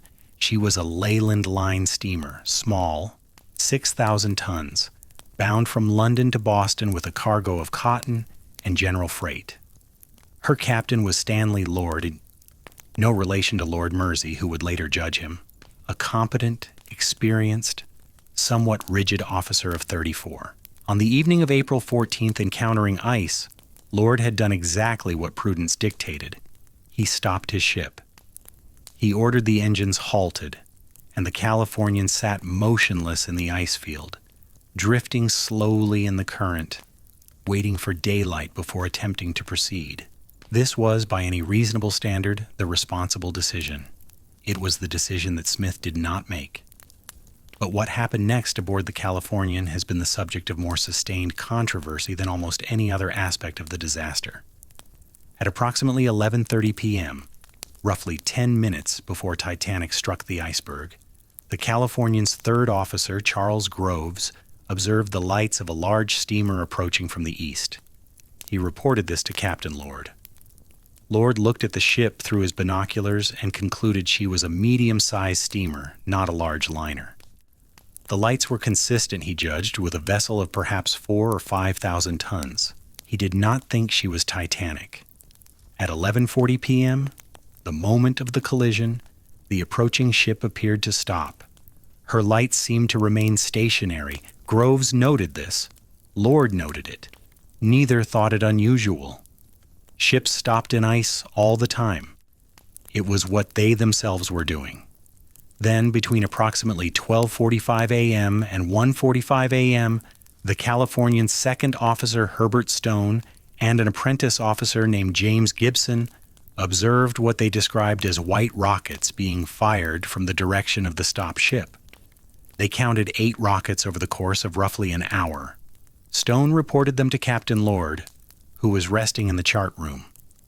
Lord asked whether the rockets were company signals, colored flares used by some shipping lines for identification purposes. Stone said they appeared to be white. Lord told him to continue trying to contact the ship by Morse lamp. Stone did. There was no response, or at least no coherent response. Stone thought he saw a faint flicker from the other ship at one point, but it could have been a masthead light flickering in the cold air. White rockets, fired at regular intervals, were the recognized international distress signal in 1912. There was no ambiguity about this. A ship firing white rockets was a ship in trouble. The Californian did nothing.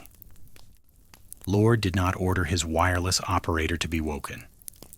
Lord did not order the engines restarted. Lord did not order the ship to proceed toward the rockets.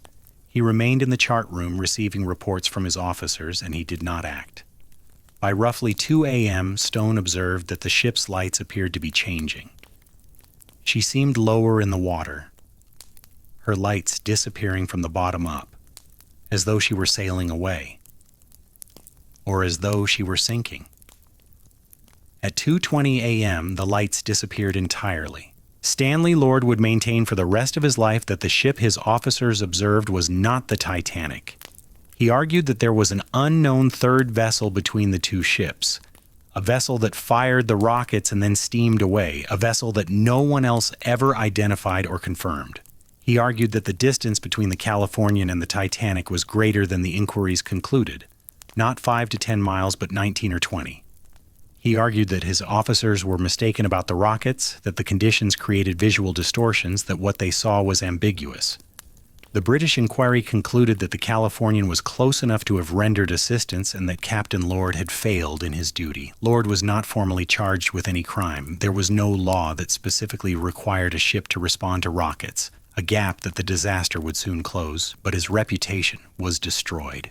He spent the rest of his career in the Merchant Marine, an officer under permanent suspicion, and he fought for decades to clear his name. He died in 1962 still fighting. The question of the Californian's culpability is not as simple as the popular narrative suggests. The distances remain genuinely uncertain. The positions recorded by both ships that night contain navigational errors that make precise calculation difficult.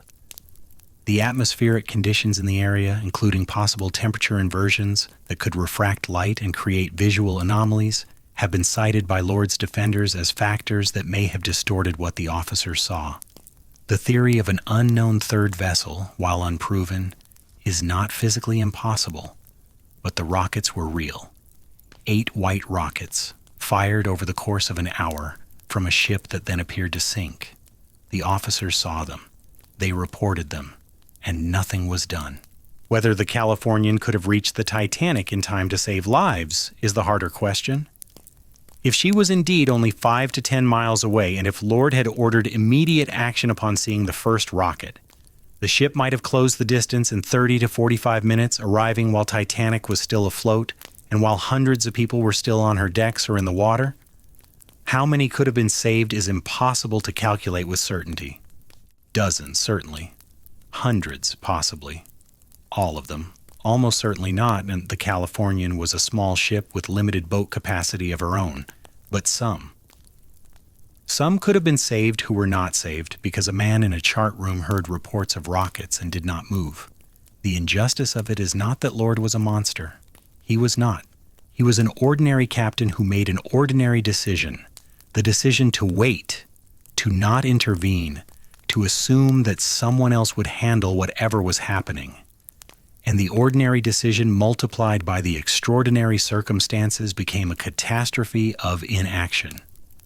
This is perhaps the most unsettling lesson of the Californian. The worst failures are not always the product of malice or incompetence. Sometimes they are the product of a perfectly competent person deciding that the situation is probably not as bad as it looks. Back on the Titanic, the situation was exactly as bad as it looked. By 1 a.m., roughly 80 minutes after the collision, the bow had settled noticeably. The forward well deck was awash. Water was climbing the forecastle. The tilt of the ship was no longer subtle.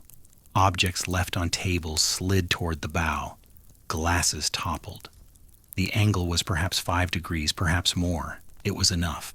The loading of the lifeboats had been underway for nearly an hour, and the pattern that would define the disaster and the pattern of half-empty boats, of refusal and hesitation, of a graduated comprehension that arrived too late for too many, was fully established.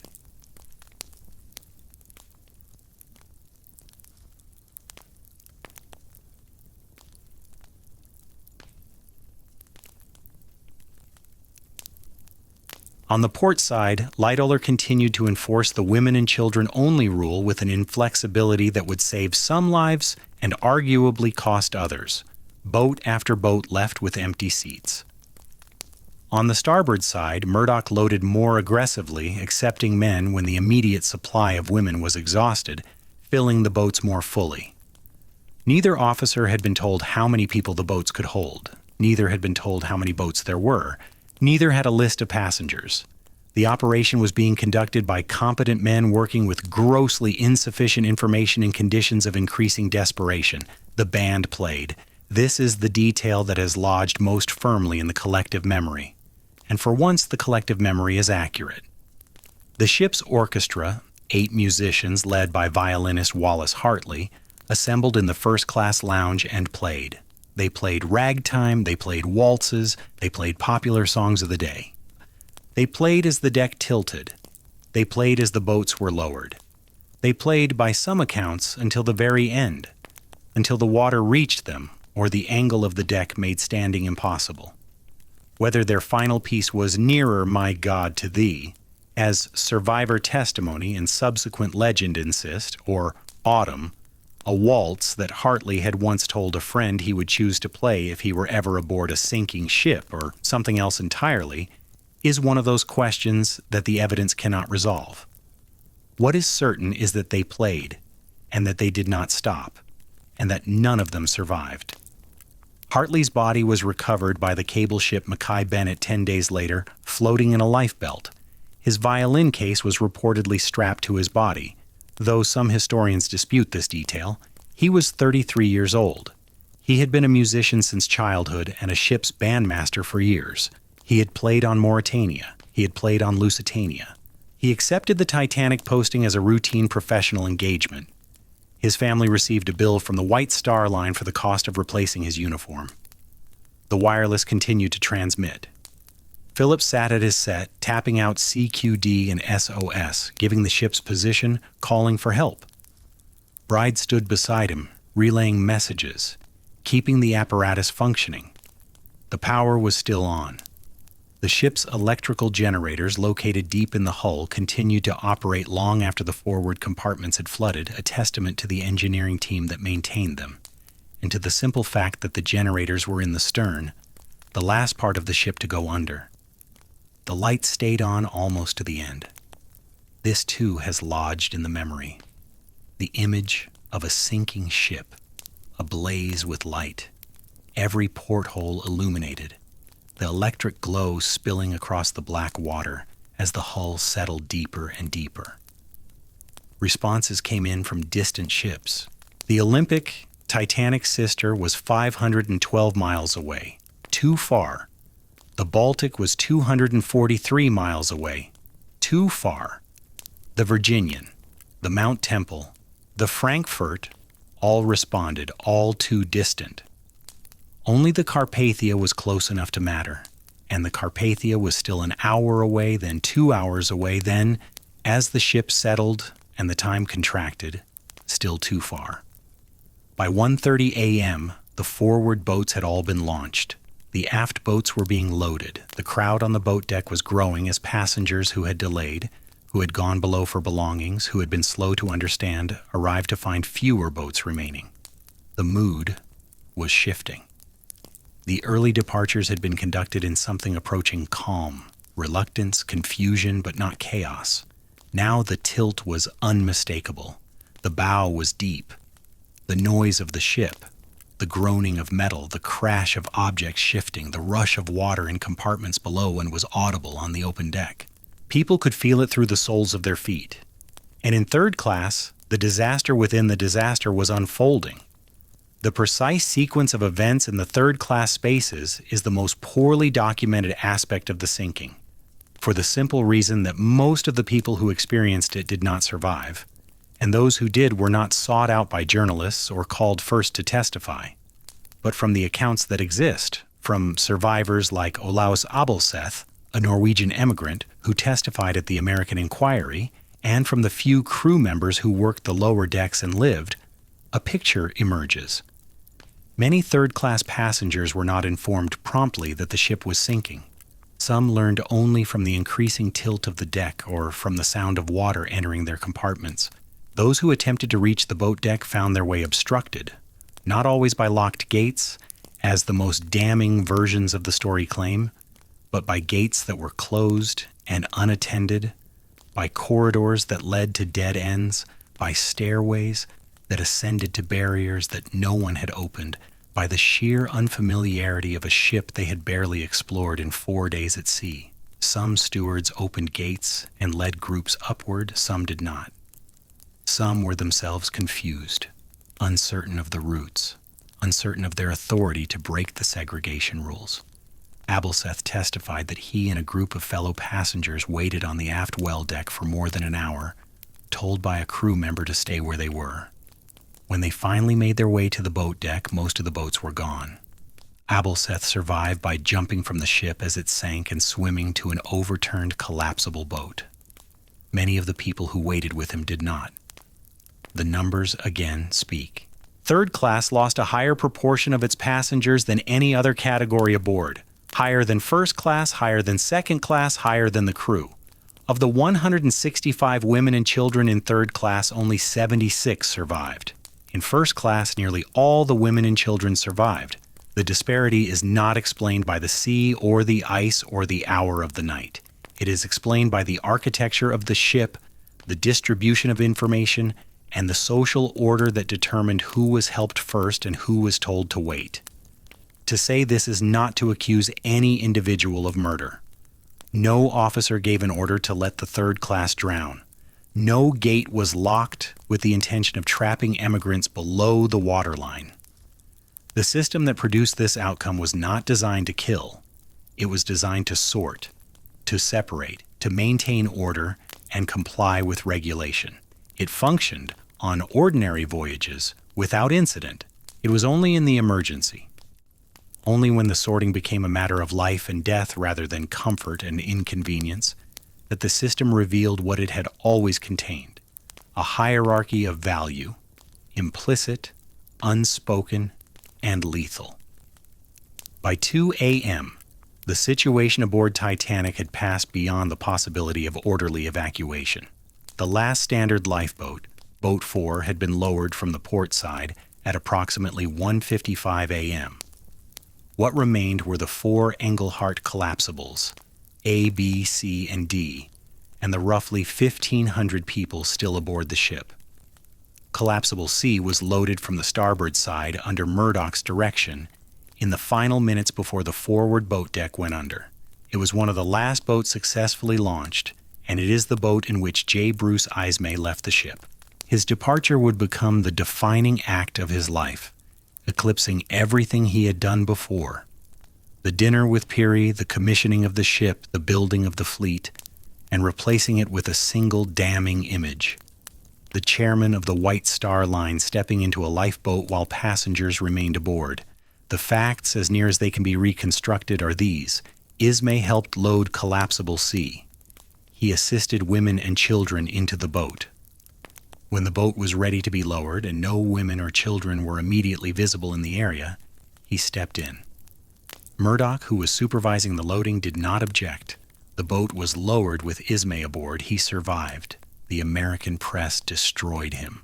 William Randolph Hearst's newspapers were the most vicious, but the condemnation was widespread.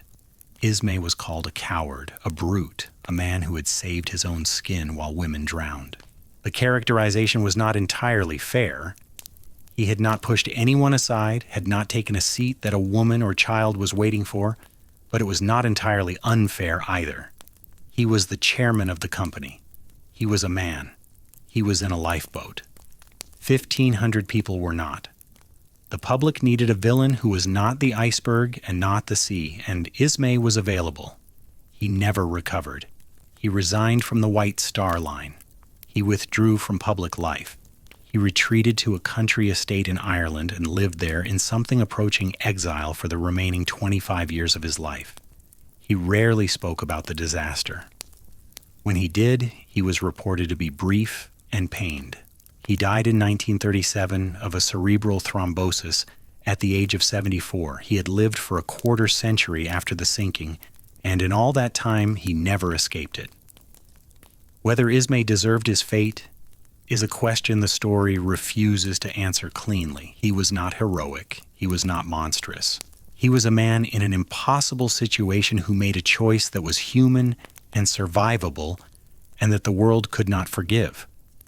The cruelty of his case is that the standard to which he was held, the standard of the gentleman who goes down with the ship, who yields his place, who dies rather than be seen to have lived, was a standard that most of the men who condemned him would not have met themselves.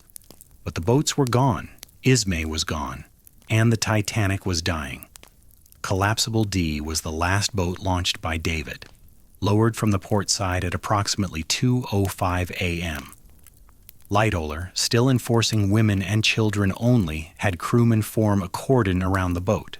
2 small boys, the Navratil children, Michel and Edmund, the sons of the man traveling under a false name, were passed over the heads of the crowd and into the boat by their father. He did not attempt to follow. He stepped back. He died. The 2 remaining collapsibles, A and B, were stored on the roof of the officers' quarters, and there was no time and no mechanism to launch them properly. As the bow plunged and the sea rushed up the deck, crew members scrambled to free the boats from their lashings. Collapsible B was washed off the roof upside down. It floated, inverted, and roughly 30 people would eventually climb onto its overturned hull and cling there through the night, standing knee-deep in freezing water balanced on a surface that threatened to roll with every swell. Lightoller was among them. Jack Phillips, the wireless operator, reached the overturned boat but died during the night. of exposure, of exhaustion, of the cold. Collapsible A was washed off, partially swamped. Roughly a dozen people pulled themselves into it and spent the night bailing with their hands, sitting in a foot of freezing water. Several died before morning. The final minutes of the Titanic are the most difficult to reconstruct and the most dangerous to dramatize, because the temptation to reach for spectacle is almost irresistible, and spectacle is precisely what the moment does not need. What it needs is precision and a willingness to say what happened without turning suffering into theater. The ship's bow was fully submerged by 2:10 a.m. The stern was rising. The angle increased. 10 degrees, 15, 20. The lights flickered, and then, at some point between 2:15 and 2:18 a.m., went out. The darkness was total. Witnesses in the lifeboats described the sound a roar, a thunder, a noise like nothing they had heard before. The sound of everything inside the ship breaking free and falling toward the bow. Grand pianos, boilers, engines, china, furniture, coal, machinery, the entire contents of a floating city cascading forward and downward through the hull in an avalanche of metal and wood and glass. And then the ship broke. For decades, the official account held that the Titanic sank intact, that she went down in one piece, bow first, sliding beneath the surface at a steep angle. Survivor testimony was divided. Some described the ship breaking apart, others insisted she sank whole. The British inquiry accepted the theory of an intact sinking. It was not until the wreck was discovered in 1985 that the truth was confirmed. The ship lies on the ocean floor in two pieces. The bow section and the stern section are separated by roughly 2,000 feet of debris field. She broke apart at or near the surface at a point between the third and fourth funnels, where the hull was weakest and the structural stress was greatest. The break was catastrophic. The stern, momentarily released from the weight of the flooded bow, may have settled back toward an even keel before the flooding of its own compartments pulled it upright again, and then vertical. Witnesses described the stern rising until it was nearly perpendicular to the water. A wall of black steel, 400 feet high, studded with portholes and propellers, silhouetted against the stars. It hung there, seconds, maybe a minute. Then it slid downward, and the sea closed over it, and the Titanic was gone. The time was 2:20 a.m. on Monday, April 15th, 1912. 2 hours and 40 minutes after the collision. The surface of the ocean where the ship had been was covered with debris and with people. Roughly 1,500 souls were now in the water. The water temperature was 28 degrees Fahrenheit. At that temperature, the human body loses heat faster than it can produce it. Consciousness fades within 15 to 30 minutes. Death from hypothermia follows within 15 to 45 minutes, depending on the individual's size, clothing, body fat, and will. The lifeboats were scattered across a radius of several hundred yards. Some had rowed away from the ship during the sinking, fearing that the suction of the descending hull would pull them under. The suction, as it turned out, was minimal, but the fear was real, and the boats were distant. And in most of them, the occupants could hear the sound that every survivor described as the worst thing they had ever heard and the thing they could never afterward forget. The sound of 1,500 people dying in the water. It was not screaming exactly, though there were screams. It was a collective sound, a moan, a cry, a roar of human voices in extremis, a sound that carried across the flat, windless water with a clarity that was itself a kind of cruelty. It lasted approximately 20 minutes, then it faded, then it stopped. In the boats, a debate played out that would haunt the survivors for the rest of their lives. Should they go back? Should they row into the mass of drowning people and pull out whoever they could reach? Some boats did not discuss it. Some discussed it and decided the risk was too great, that the swimmers would swamp the boat, that everyone would die. Lifeboat 14 under 5th Officer Harold Lowe was the exception. Lowe transferred his passengers to other boats, gathered a volunteer crew, and rowed back into the debris field. He found 4 people alive, 4 out of 1,500. The rest were dead or dying, floating in their life belts, their faces pale, their eyes open, the cold having taken them in the 20 or 30 minutes it took Lowe to organize his rescue and return. The other boats waited. They waited in the dark, in the cold, in the silence that had replaced the sound of the dying. They waited for the dawn. They waited for the Carpathia. She came out of the dark like a city. That is what the survivors remembered, as not the shape of the hull or the sound of the engines, but the lights. Lights appearing on the southern horizon, faint at first, then brighter, then unmistakable. A ship, a real ship moving toward them. Her navigation lights burning green and red, her portholes glowing in a long, low line above the waterline. After 3 hours in open boats on a freezing ocean, after the silence and the dark and the sound that had filled the dark before the silence came, the lights of the Carpathia must have seemed like something more than rescue. They must have seemed like proof that the world still existed, that the machinery of civilization had not broken entirely, that someone had heard and someone had come. Rostron had driven his ship through the ice field at 17 knots, a speed that his chief engineer considered reckless and that Rostron considered necessary. He had posted 6 lookouts. He had ordered rockets fired at 15-minute intervals to signal his approach. He had, by his own account, seen icebergs in the darkness. Blue-white shapes sliding past on either side, some of them large enough to destroy the Carpathia as thoroughly as the one that had destroyed the Titanic, and he had held his course and his speed because the alternative was to slow down and arrive too late to matter. Whether this was courage or faith, or the particular clarity that descends on certain people in certain moments, is a question of temperament rather than evidence. Rostron himself attributed it to God. His officers attributed it to Rostron. The Carpathia reached the edge of the debris field at approximately 4 a.m. The first lifeboat, Boat 2, under the command of 4th Officer Joseph Boxhall, came alongside at 4:10 a.m. Boxhall fired a green flare. Rostron saw it and maneuvered the Carpathia to receive the boat on her lee side, sheltering it from the slight swell that had risen with the dawn wind. The process of recovering the survivors took 4 hours, boat by boat. The Carpathia's crew brought them aboard. The able-bodied climbed rope ladders. The injured and the children were hoisted in canvas slings and boatswain's chairs. The hypothermic were carried. Some of the survivors were in shock, silent, blank-faced, unable to speak or move without assistance. Some were weeping. Some were searching the faces of each new group to arrive, looking for a husband, a wife, a child, a parent, asking the same questions that would be asked 1,000 times that morning and in the days that followed.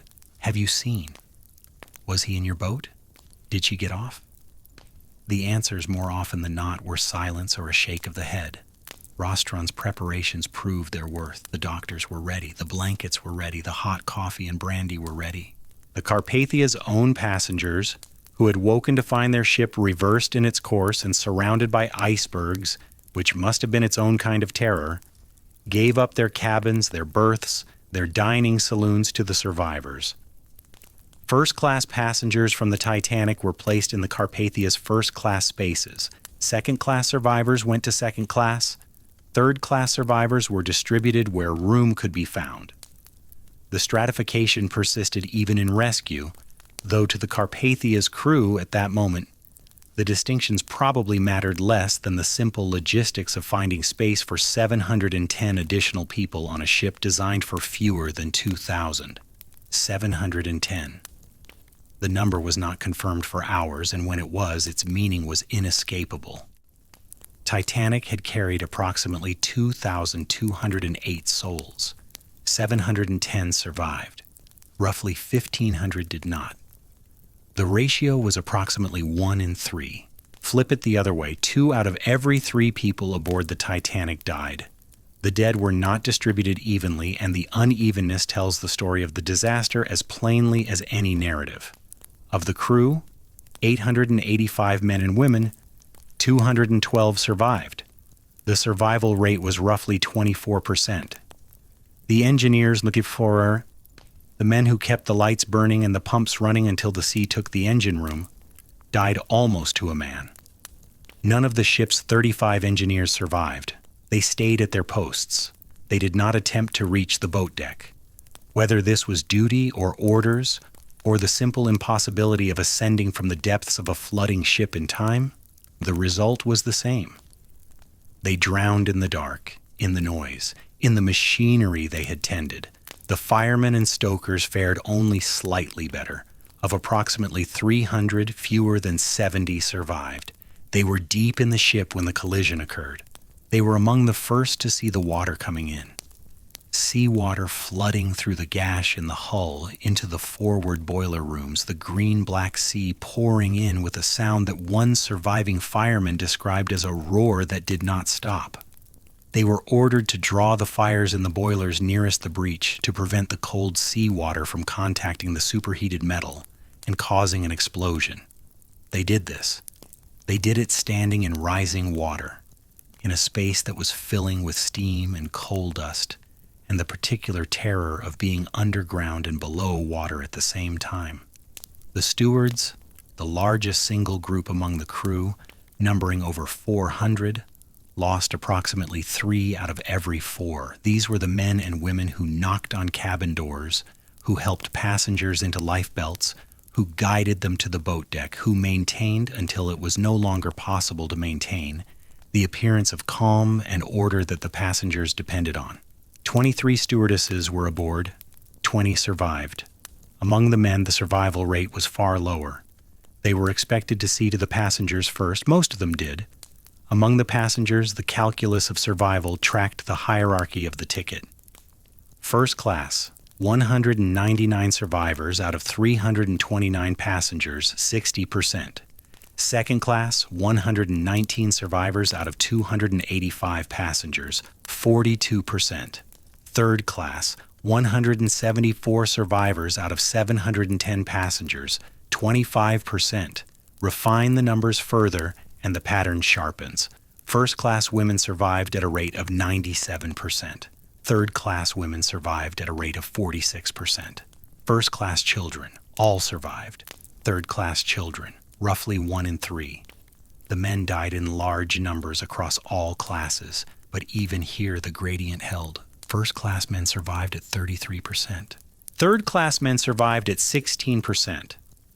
These numbers have been cited so often that they have acquired the flatness of statistics, the bloodlessness of data. They should not be permitted that comfort. Each digit represents a body in the water or a body that was not in the water. Each percentage point is the difference between a family that went on and a family that ended.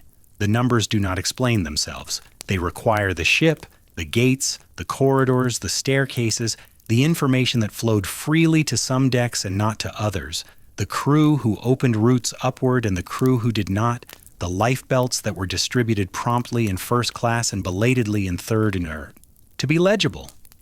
The numbers are not the story, the ship is the story. The numbers are what the ship produced. The Carpathia stood among the icebergs until 8:30 a.m., circling the area, searching for any additional survivors. There were none. The lifeboats were either hoisted aboard or set adrift. The sea was dotted with wreckage, deck chairs, wooden paneling, cork lifebelts, luggage, and with bodies, though most of the dead had drifted beyond the immediate area or slipped beneath the surface. The ocean, which had been so still the night before, now showed a light chop, and the icebergs that had been invisible in the darkness were visible in the morning light, dozens of them, some towering 100 feet or more above the waterline, some low and flat, some streaked with the dark band of embedded sediment that marked the waterline of their centuries in the Arctic. The berg that had struck the Titanic was never conclusively identified. Several candidates were photographed by passing ships in the days that followed, one bearing a smear of red and black paint along its waterline that was consistent with the Titanic's hull colors. But certainty was not possible. The ice did not testify. It drifted south, and it melted, and by summer it was water, indistinguishable from every other molecule of the North Atlantic. Rostron faced a decision. His original course was to fume on the Adriatic. He could not continue that voyage.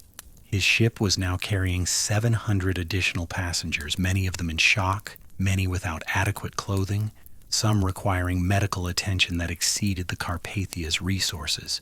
He could make for Halifax, the nearest major port, which would have been the shorter route. He chose New York. The survivors, he reasoned, would find more resources there mirroring family, friends, consular assistance, the infrastructure of the largest city in the Americas. The weather was also a factor. The route to Halifax ran through the ice field, and Rostron had no intention of risking a second encounter with the same ice that had claimed the Titanic. The Carpathia turned south and east, then west, skirting the ice, heading for New York. The voyage took 3.5 days. During those days, the survivors existed in a state that contemporary language would call shock, and that the language of 1912 did not have a word for. They were fed. They were clothed. The Carpathia's passengers and crew donated garments, blankets, toiletries. They were given spaces to rest, though rest was difficult when the person you were listening for, the footstep in the corridor, the voice in the dining saloon, was never going to come. Some survivors wrote letters, some sat in silence. Some told their stories to anyone who would listen, as though speaking it would make it comprehensible. Lawrence Beasley, the science teacher, began writing his account almost immediately, capturing details with a precision that suggests the kind of mind that responds to catastrophe by organizing it into narrative. The wireless was busy. Rostron authorized the transmission of survivor lists, and these partial, imperfect, often garbled lists were the first information the outside world received about who had lived and who had not. The lists were transmitted to Cape Race and relayed to New York, where they were posted in the offices of the White Star Line on Broadway, and where crowds gathered, first dozens, then hundreds, then thousands, to read the names. The names. The names were everything. A name on the list meant a life. An absence meant, but did not confirm not yet, not until every boat had been checked and every name compared. An absence meant the worst.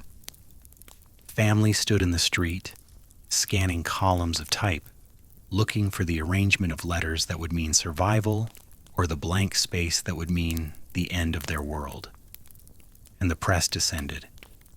The disaster had become, within hours of the first fragmentary wireless reports on the morning of April 15th, the largest news story in the world. The initial reports were confused and contradictory. Early bulletins suggested that the Titanic was damaged but afloat, that she was being towed to Halifax, that all passengers were safe.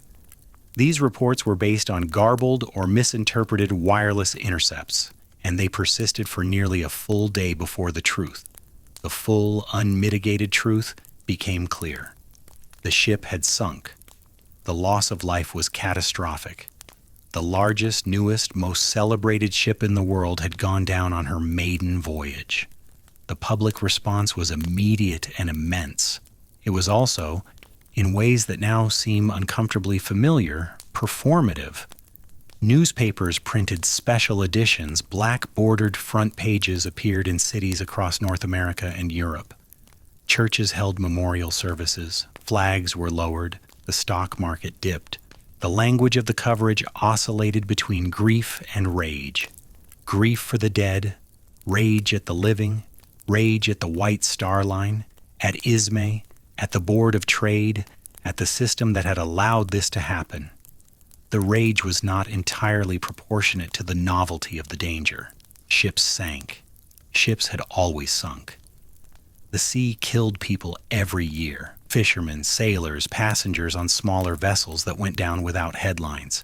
What made the Titanic different was not the fact of the sinking, but the fact of the promise. This ship was supposed to be safe. This ship was supposed to be beyond the reach of the ordinary hazards of the sea. The engineering was supposed to be sufficient. The compartments were supposed to hold. The 20th century was supposed to be the century in which humanity had mastered the natural world, in which technology had eliminated the ancient risks, in which a well-designed machine operated by competent men could not fail in the ways that older, lesser machines had failed. The Titanic shattered that confidence. and the shattering was the story.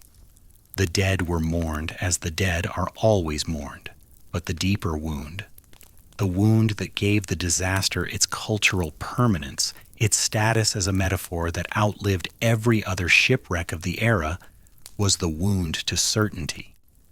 If the Titanic could sink, then the promises of engineering and progress were not absolute, they were conditional.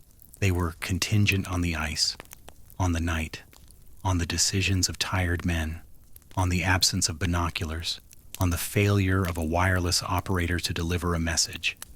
The world was not as safe as it had been made to appear. This is a realization that every generation arrives at eventually, through its own disasters. The Titanic was 1912's version of the lesson. It would not be the last. The Carpathia arrived in New York on the evening of Thursday, April 18th, 1912. The night was overcast. Rain was falling. An estimated 40,000 people lined the docks at the Cunard Pier on the Hudson River.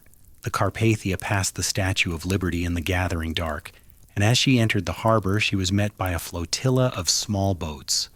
Tugs, launches, press boats carrying journalists who shouted questions through megaphones at the passengers lining the rails. Questions that were not answered, that could not have been answered, that were in their way as futile as the rockets the Californian had watched and ignored. Rostron stopped first at the White Star Pier to offload the Titanic's lifeboats, which were still hanging in the Carpathia's davits. 13 boats. They were lowered to the pier in the rain. Then the Carpathia moved to the Cunard Pier, and the survivors disembarked. The first and second class passengers walked down the gangway into the arms of family members, into the flash bulbs of photographers, into the questions of reporters. Their faces, haggard, stunned, tear-streaked, blank, were on the front pages of every newspaper in America the following morning. The third-class passengers disembarked later, with less ceremony. Some were met by family, some were processed through immigration, as they would have been had they arrived on the Titanic, their entry into the United States still contingent on the same medical and legal inspections that applied to every steerage passenger regardless of what they had survived to get there. Some had lost their documents, some had lost everything except the clothes they were wearing, and even those were borrowed. They entered America not as they had imagined, with a trunk and a ticket and the address of a cousin in their pocket, but with nothing, having crossed the Atlantic in the hold of one ship and the mercy of another. The bureaucracy of the disaster was already in motion. The White Star Line had set up offices to receive claims. Lawyers had been retained. Insurance adjusters had been notified. The Titanic was insured by Lloyd's of London and a consortium of underwriters for a total hull value of $5 million, a sum that did not begin to cover the total losses when cargo, personal effects, and the incalculable cost of human life were added to the accounting. And before the survivors had finished disembarking, before the last third-class passenger had cleared immigration, before the dead had been recovered or the grief had been given time to settle into its permanent shape, the investigations began. Senator William Alden Smith of Michigan had introduced a resolution in the United States Senate on April 17th, the day before the Carpathia reached New York, calling for an immediate inquiry into the disaster. The resolution passed. Smith, a Republican populist with no maritime experience and a deep suspicion of British corporate interests, was appointed chairman of the subcommittee. He was at the pier when the Carpathia docked. He served subpoenas on Ismay and on the surviving officers before they had left the ship. The American inquiry opened the following day, April 19th, in the Waldorf Astoria Hotel in New York City. It was, from the beginning, an exercise in confrontation between American outrage and British reserve, between the public's demand for accountability and the shipping industry's instinct for self-protection, between the need to understand what had happened and the impossibility of understanding it fully when the principal witnesses were dead. Ismay testified first. He was composed but visibly shaken. Witnesses described him as pale, his hands unsteady, his answers careful. He described the dinner with Peary. He described the conception of the ships. He described his role aboard the Titanic as that of an ordinary passenger. He denied having pressured Captain Smith to increase speed. He denied having interfered with the navigation of the ship. He described his departure in collapsible sea. He used the word dropped to describe how he entered the boat, a word that was parsed and reparsed in the press for implications of haste or desperation. Smith questioned him relentlessly. The senator's manner was blunt, sometimes uninformed. He famously asked a witness whether watertight compartments were designed to be filled with water, a question that provoked laughter in the gallery and contempt in the British press. But his instincts were sound. He understood that the disaster was not a natural event. It was a human event. Human decisions had produced it. Human systems had failed to prevent it. Human hierarchies had determined who survived it. And the humans responsible were, in many cases, sitting in front of him, alive and available for questioning, and he intended to question them. Lightoller testified.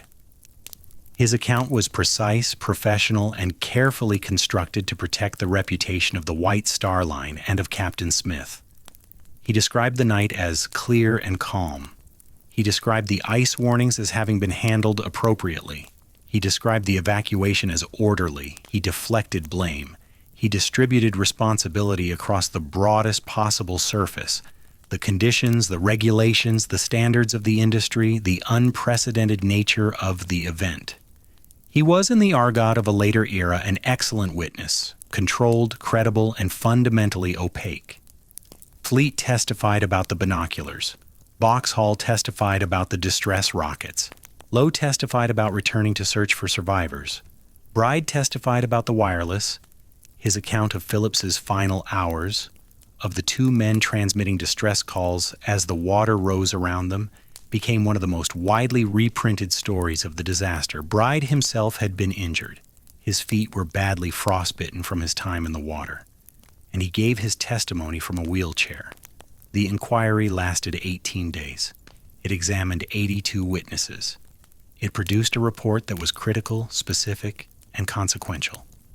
Smith's final statement named the failures plainly. The ship was traveling too fast, the lifeboat capacity was insufficient, the warnings were ignored, the Californian failed to respond. He recommended sweeping changes to maritime safety regulations, more lifeboats, mandatory lifeboat drills, 24-hour wireless watch, stricter ice patrol, more rigorous standards for watertight subdivision. The British inquiry followed. It opened on May 2, 1912, in the London Scottish Drill Hall on Buckingham Gate, before Lord Mersey, the Wreck Commissioner, assisted by 5 technical assessors. It was longer, more formal, and more procedurally rigorous than the American inquiry. It examined 97 witnesses over 36 days. Its questions were more technical, its tone more measured, its conclusions more carefully hedged. Lord Mersey's report, published on July 30th, largely confirmed the American findings on the facts of the sinking. The ship was going too fast. The ice warnings were not adequately heeded. The lifeboats were insufficient. The Board of Trade's regulations were outdated.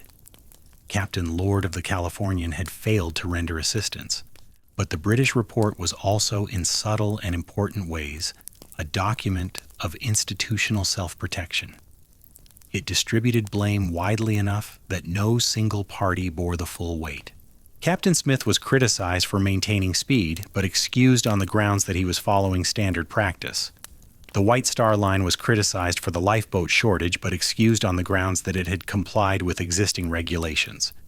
The Board of Trade was criticized for its outdated rules, but not held responsible for the deaths that resulted from them. The report recommended changes. It did not assign punishment. No one was charged. No one was fined. No one went to prison. The 1,500 dead received a narrative, but not a reckoning. This, too, is part of the story.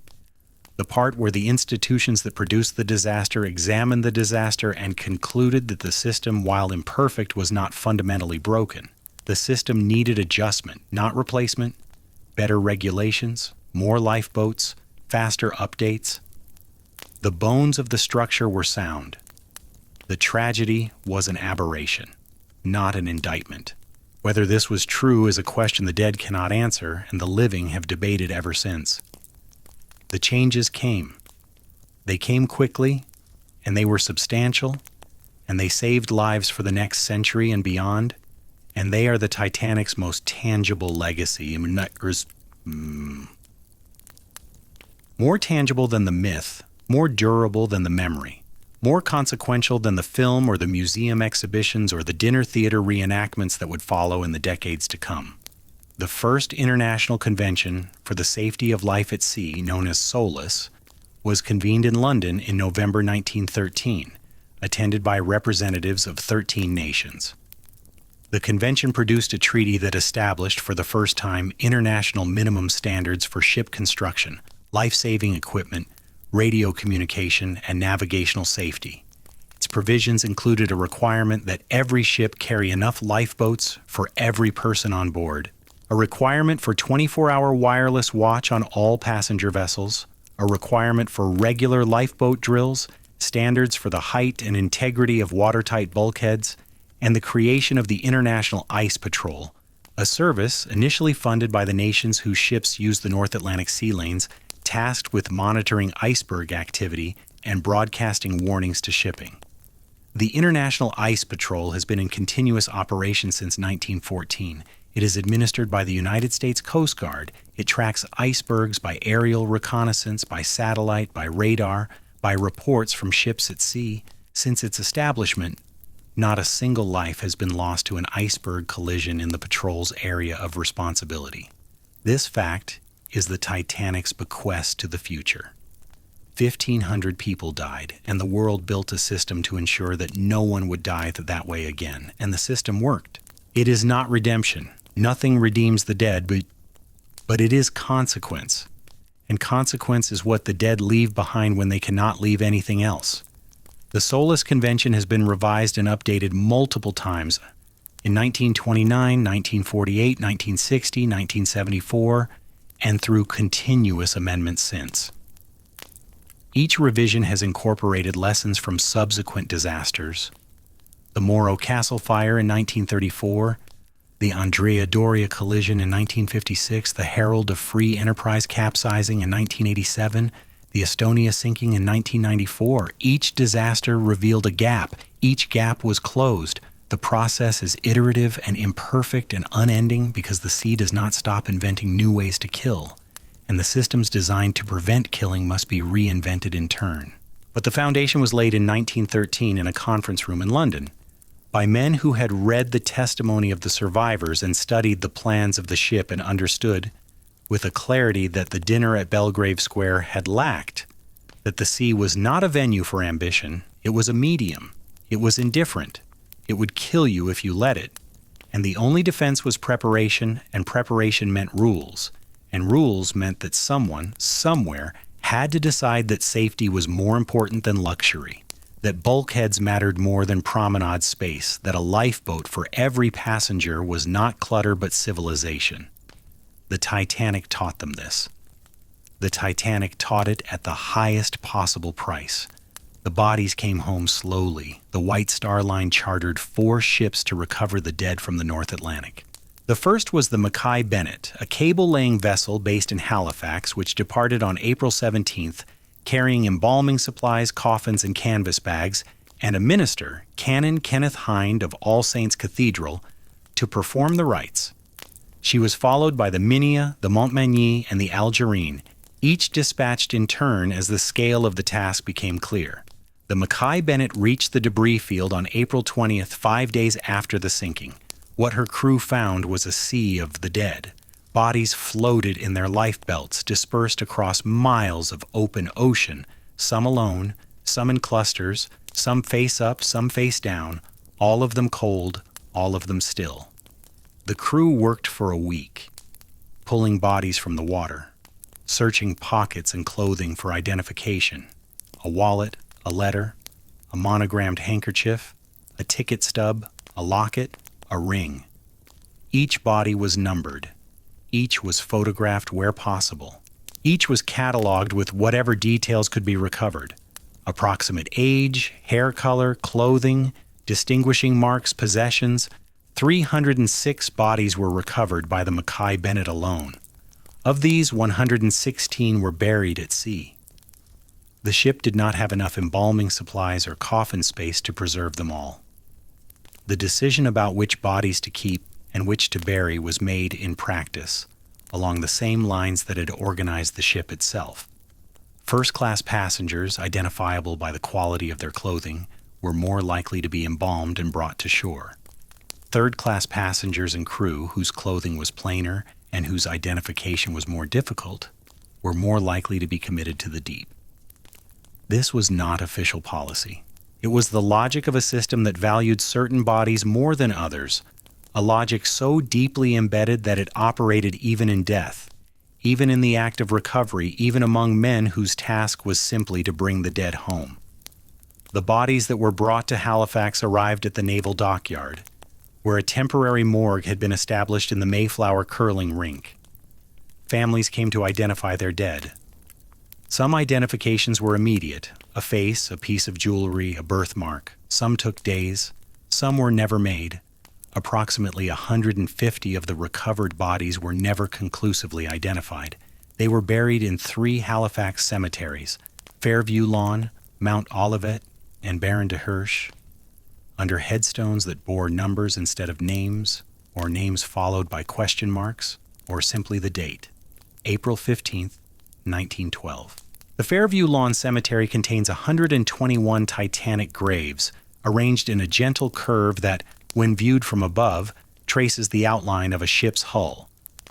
Whether this was intentional or a consequence of the cemetery's layout is debated. The graves are uniform, small, dark granite markers closely spaced, bearing the name and age of the deceased where known, and the same date on every stone. Among them is a grave marked simply "Unknown Child." For decades, the identity of this child was a mystery. In 2007, through mitochondrial DNA analysis of remains exhumed with the family's permission, the child was tentatively identified as Sidney Leslie Goodwin, a 19-month-old English boy from Wiltshire who had been traveling to Niagara Falls, New York with his parents and 5 siblings. All 8 members of the Goodwin family perished. Sidney was the youngest. His body was recovered by the Mackay Bennett, dressed in a gray coat and brown shoes, and no one claimed him because there was no one left to claim him. The identification was later disputed. Subsequent analysis suggested the remains might belong to another child entirely. And the question, like so many questions in this story, remains open. The grave still reads "Unknown Child." Visitors leave toys there.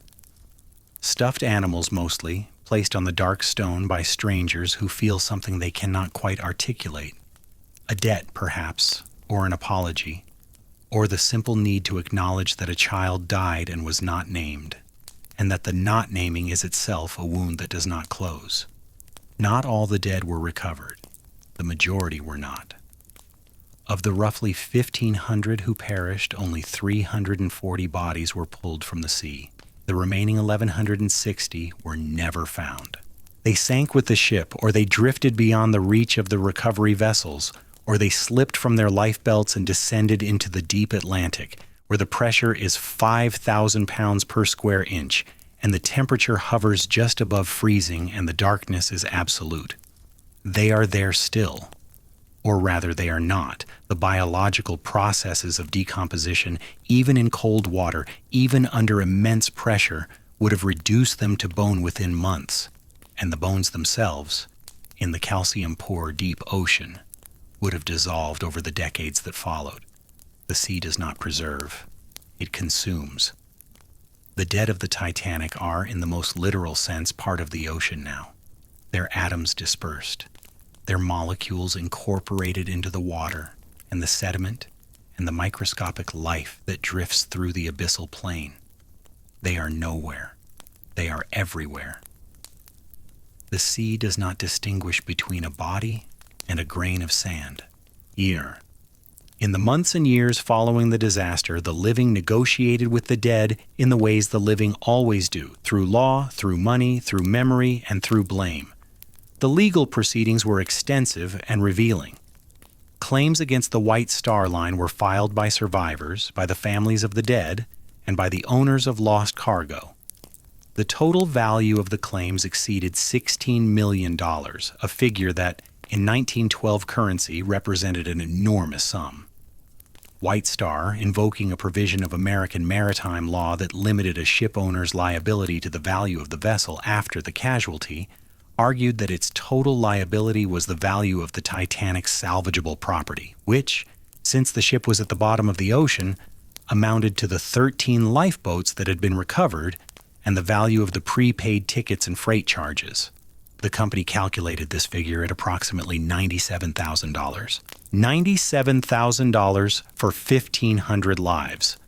The limitation proceeding dragged through the courts for years. In 1915, a settlement was reached. The White Star Line paid a total of $664,000 to all claimants combined. The amount was distributed among the families of the dead according to a formula that weighed the economic value of the lost life, the deceased's earning capacity, their dependents, their age, their station. A first-class passenger's death was worth more in dollars than a third-class passenger's death. A man's death was worth more than a woman's. A professional's death was worth more than a laborer's. The arithmetic of compensation reproduced with numbing precision the arithmetic of the ship itself. The hierarchy did not end at the waterline. It extended into the courts, into the settlement checks, into the final accounting of what a human being was worth when the human being was gone. Some families received thousands. Some received hundreds.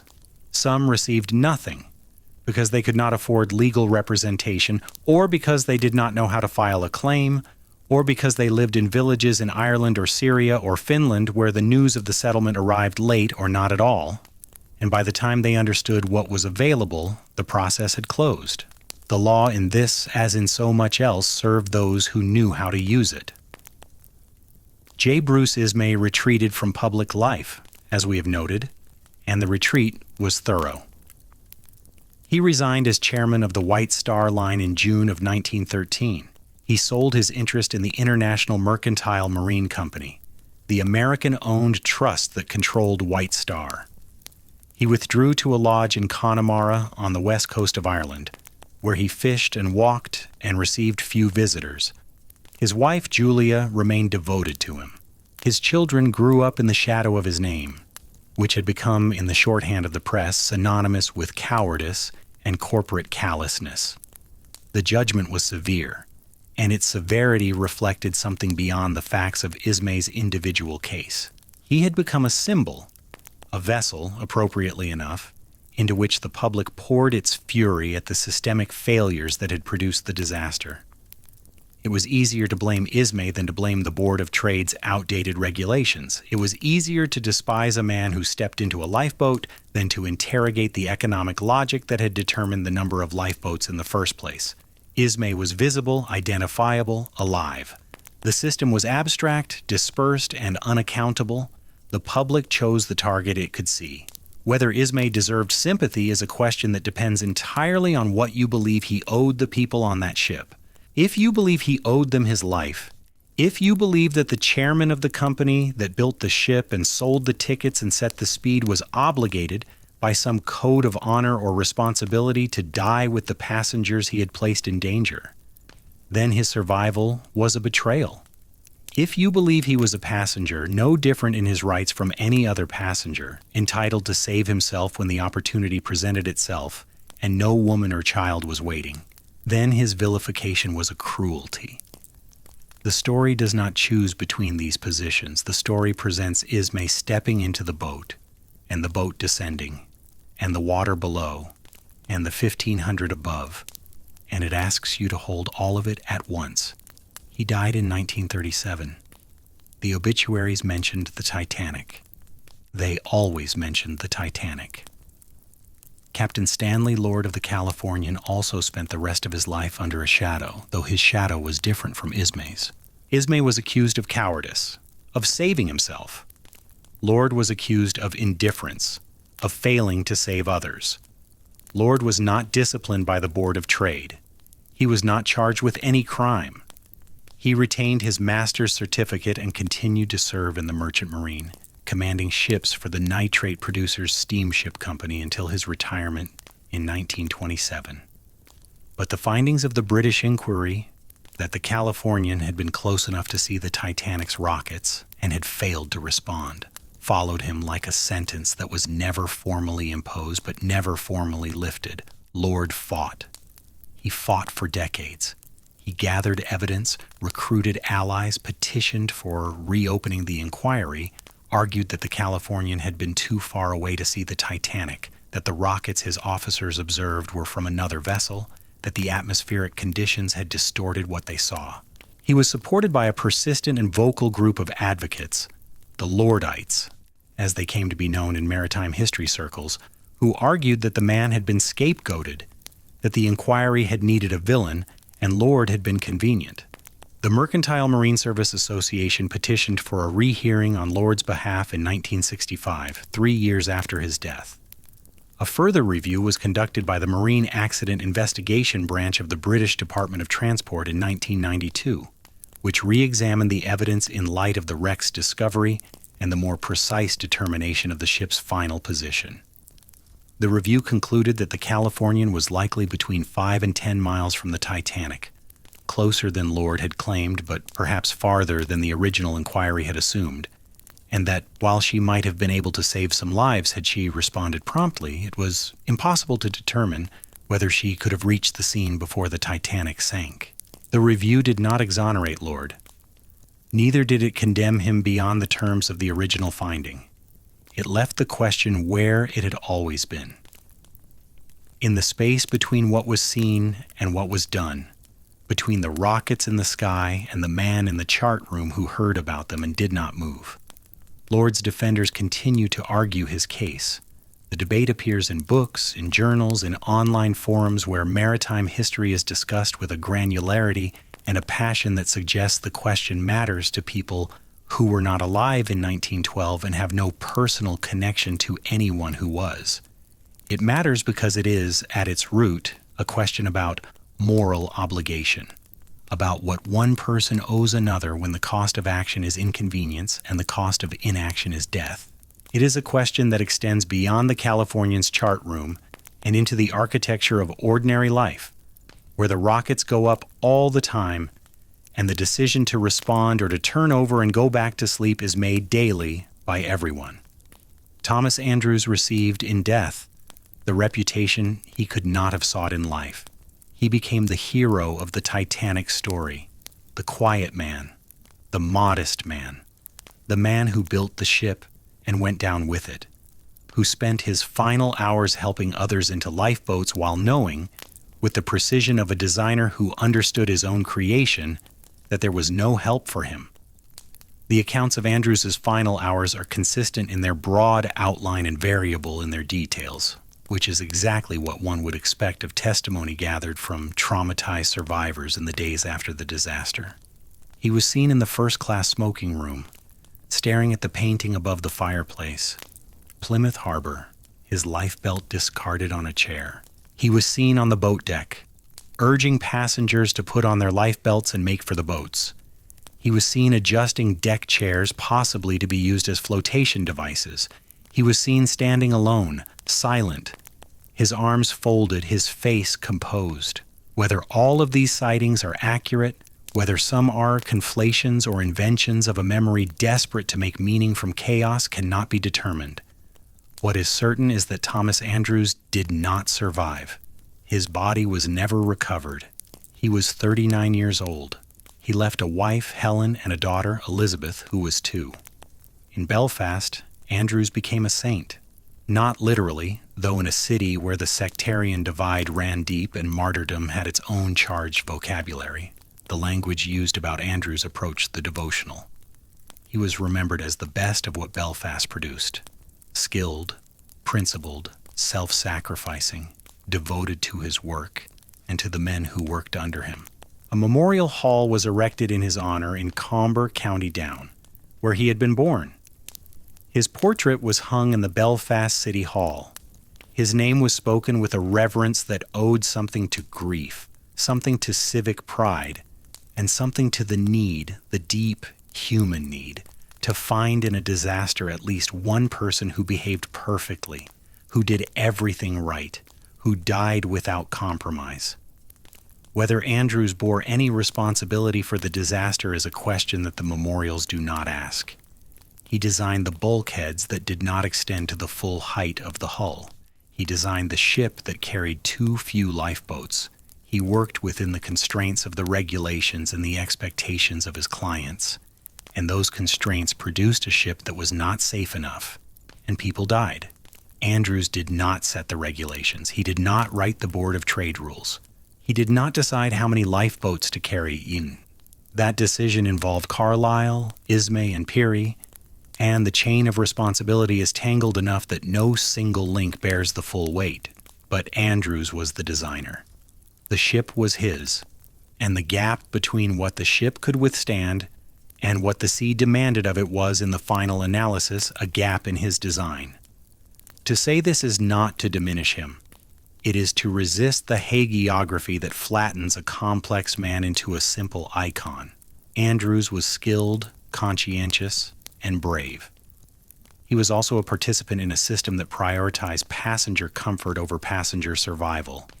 And he did not challenge that system until it was too late to challenge it, until the water was in the compartments and the mathematics were running, and there was nothing left to do but help people into boats and wait. He deserved better than sainthood.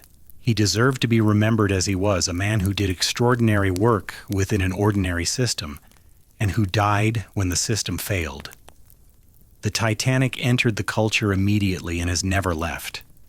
Within weeks of the sinking, songs had been written about it. Within months, books had been published.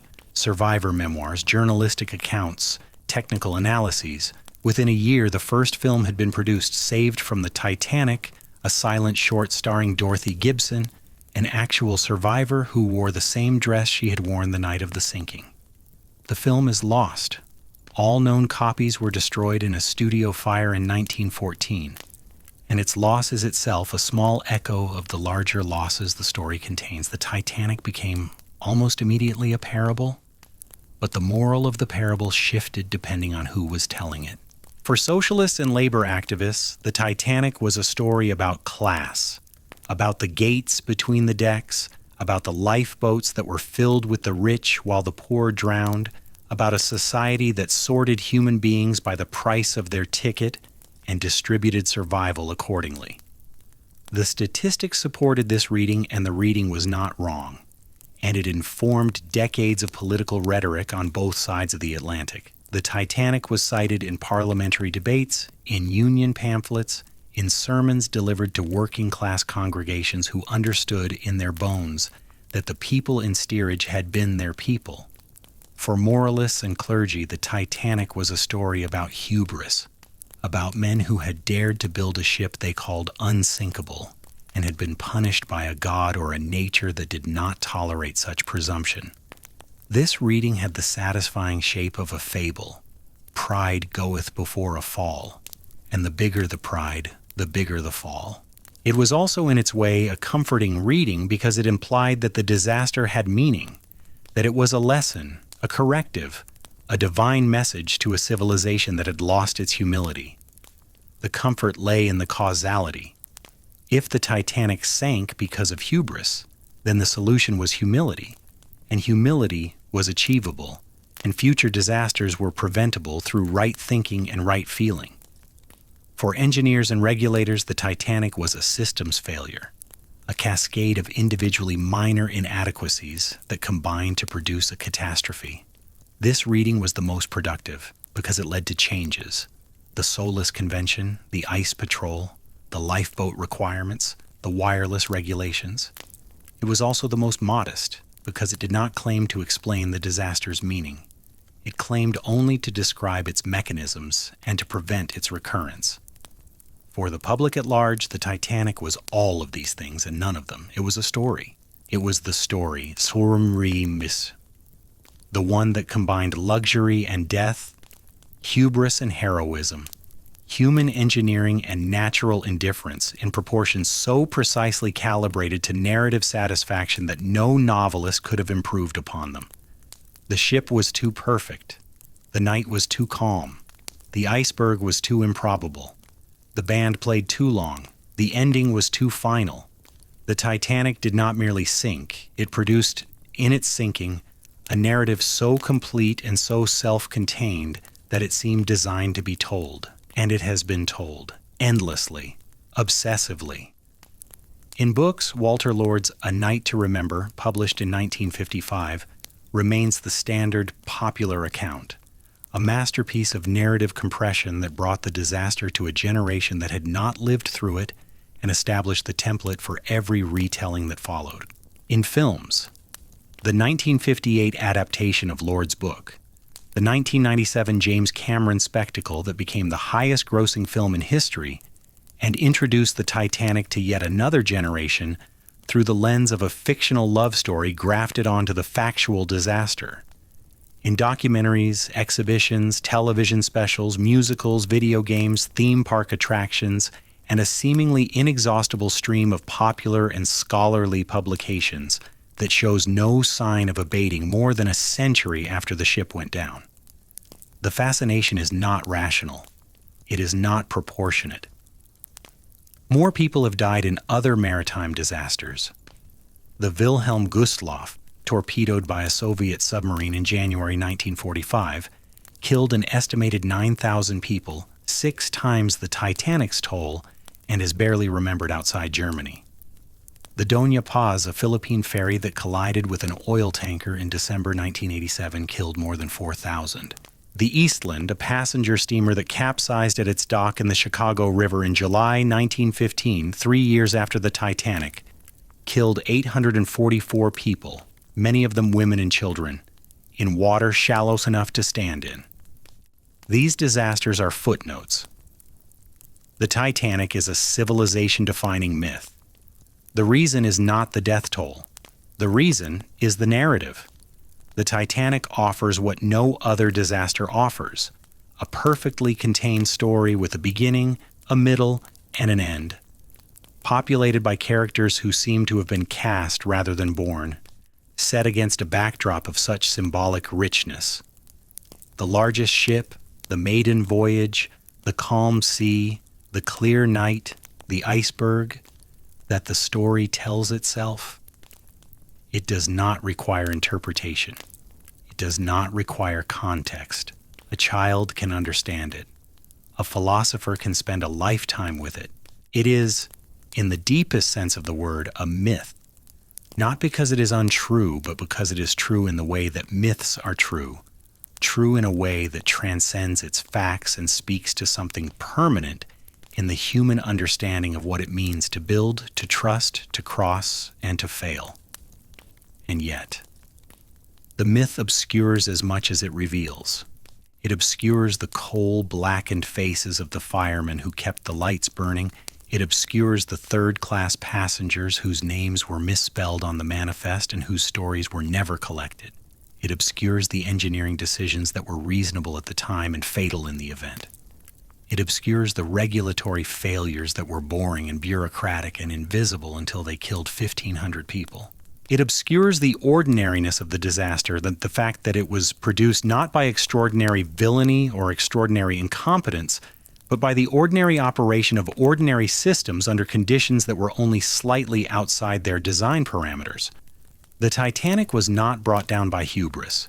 Hubris is a literary concept, useful for structuring narratives, inadequate for explaining engineering failures.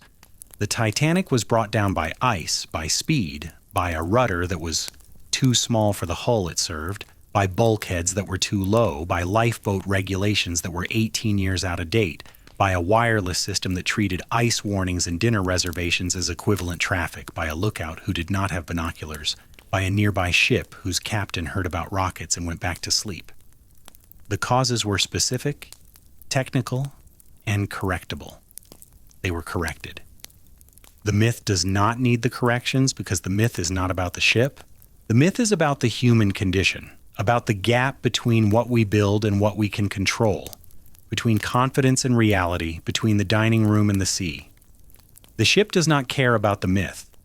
The ship is on the ocean floor 2.5 miles down in the dark, breaking apart. The bow section sits upright, embedded in the sediment, its forecastle still recognizable, its anchor chain still draped across the deck, its hull plates rusting in long orange stalactites that marine biologists have named rusticles, formations produced by iron-eating bacteria that are slowly and irreversibly consuming the wreck. The stern section lies several hundred yards away, collapsed, mangled, barely recognizable as a ship. The violence of its impact with the ocean floor, after a 2.5-mile descent, crushed it like a tin can dropped from a height. Between the two sections, the debris field stretches across a plain of gray sediment, shoes, bottles, chamber pots, coal, a porcelain head from a child's doll, a leather satchel, a bathtub. Lumps of coal so numerous they look like a geological feature, the personal effects of 2,200 people scattered across a square mile of ocean floor, preserved by the cold and the pressure and the absence of light. The wreck is being consumed. The rusticles grow. The hull plates thin. The decks collapse inward. Marine archaeologists estimate that the ship will be unrecognizable within another 50 to 100 years. A rust stain on the abyssal plain. A mineral shadow. A deposit of iron oxide that will eventually be indistinguishable from the natural geology of the ocean floor. The Titanic is returning to the earth from which its steel was smelted. The process is slow and it is irreversible, and it is in its way the most honest thing that can be said about the ship, that it was made of materials borrowed from the ground, shaped by human hands into a temporary form, and that the form is now dissolving back into the formlessness from which it came. The sea is patient. The sea has time. The people who survived the Titanic carried it for the rest of their lives, and the rest of their lives varied enormously in length, in fortune, and in the degree to which the disaster defined them. Some survivors spoke freely and often. Margaret Brown became a public figure, leveraging her fame and her irritation at the way the press reduced her to a caricature, into advocacy for women's suffrage, labor rights, and the welfare of the third-class survivors, many of whom arrived in New York with nothing and received little institutional help in the weeks that followed. She organized relief efforts aboard the Carpathia before it had even docked. She raised money. She badgered the White Star Line. She was, by all accounts, formidable in a way that the nickname Unsinkable Molly Brown, a name she never used and that was invented by Broadway decades after her death, fails to capture. She died in 1932 at 65 of a brain tumor. The musical that bore her invented nickname opened in 1960 and gave the world a version of Margaret Brown that was cheerful, folksy, and fundamentally fictional. The real woman was more interesting, more angry, and more consequential than the stage version permitted. Some survivors retreated into silence. Ava Hart, who was 7 years old on the night of the sinking and who watched her father wave from the deck as her lifeboat was lowered, did not speak publicly about the disaster for decades. When she finally did, in interviews, in documentaries, in the careful, precise language of a woman who had spent a lifetime processing a single night, she was fierce in her insistence that the story not be romanticized. "I don't want to hear about the nobility of it," she said in one interview. "There was nothing noble about watching people drown." She died in 1996 at 91, a few months before James Cameron's film was released. She did not see it. One suspects she would not have approved. Milvina Dean was 2 months old on the night of the sinking.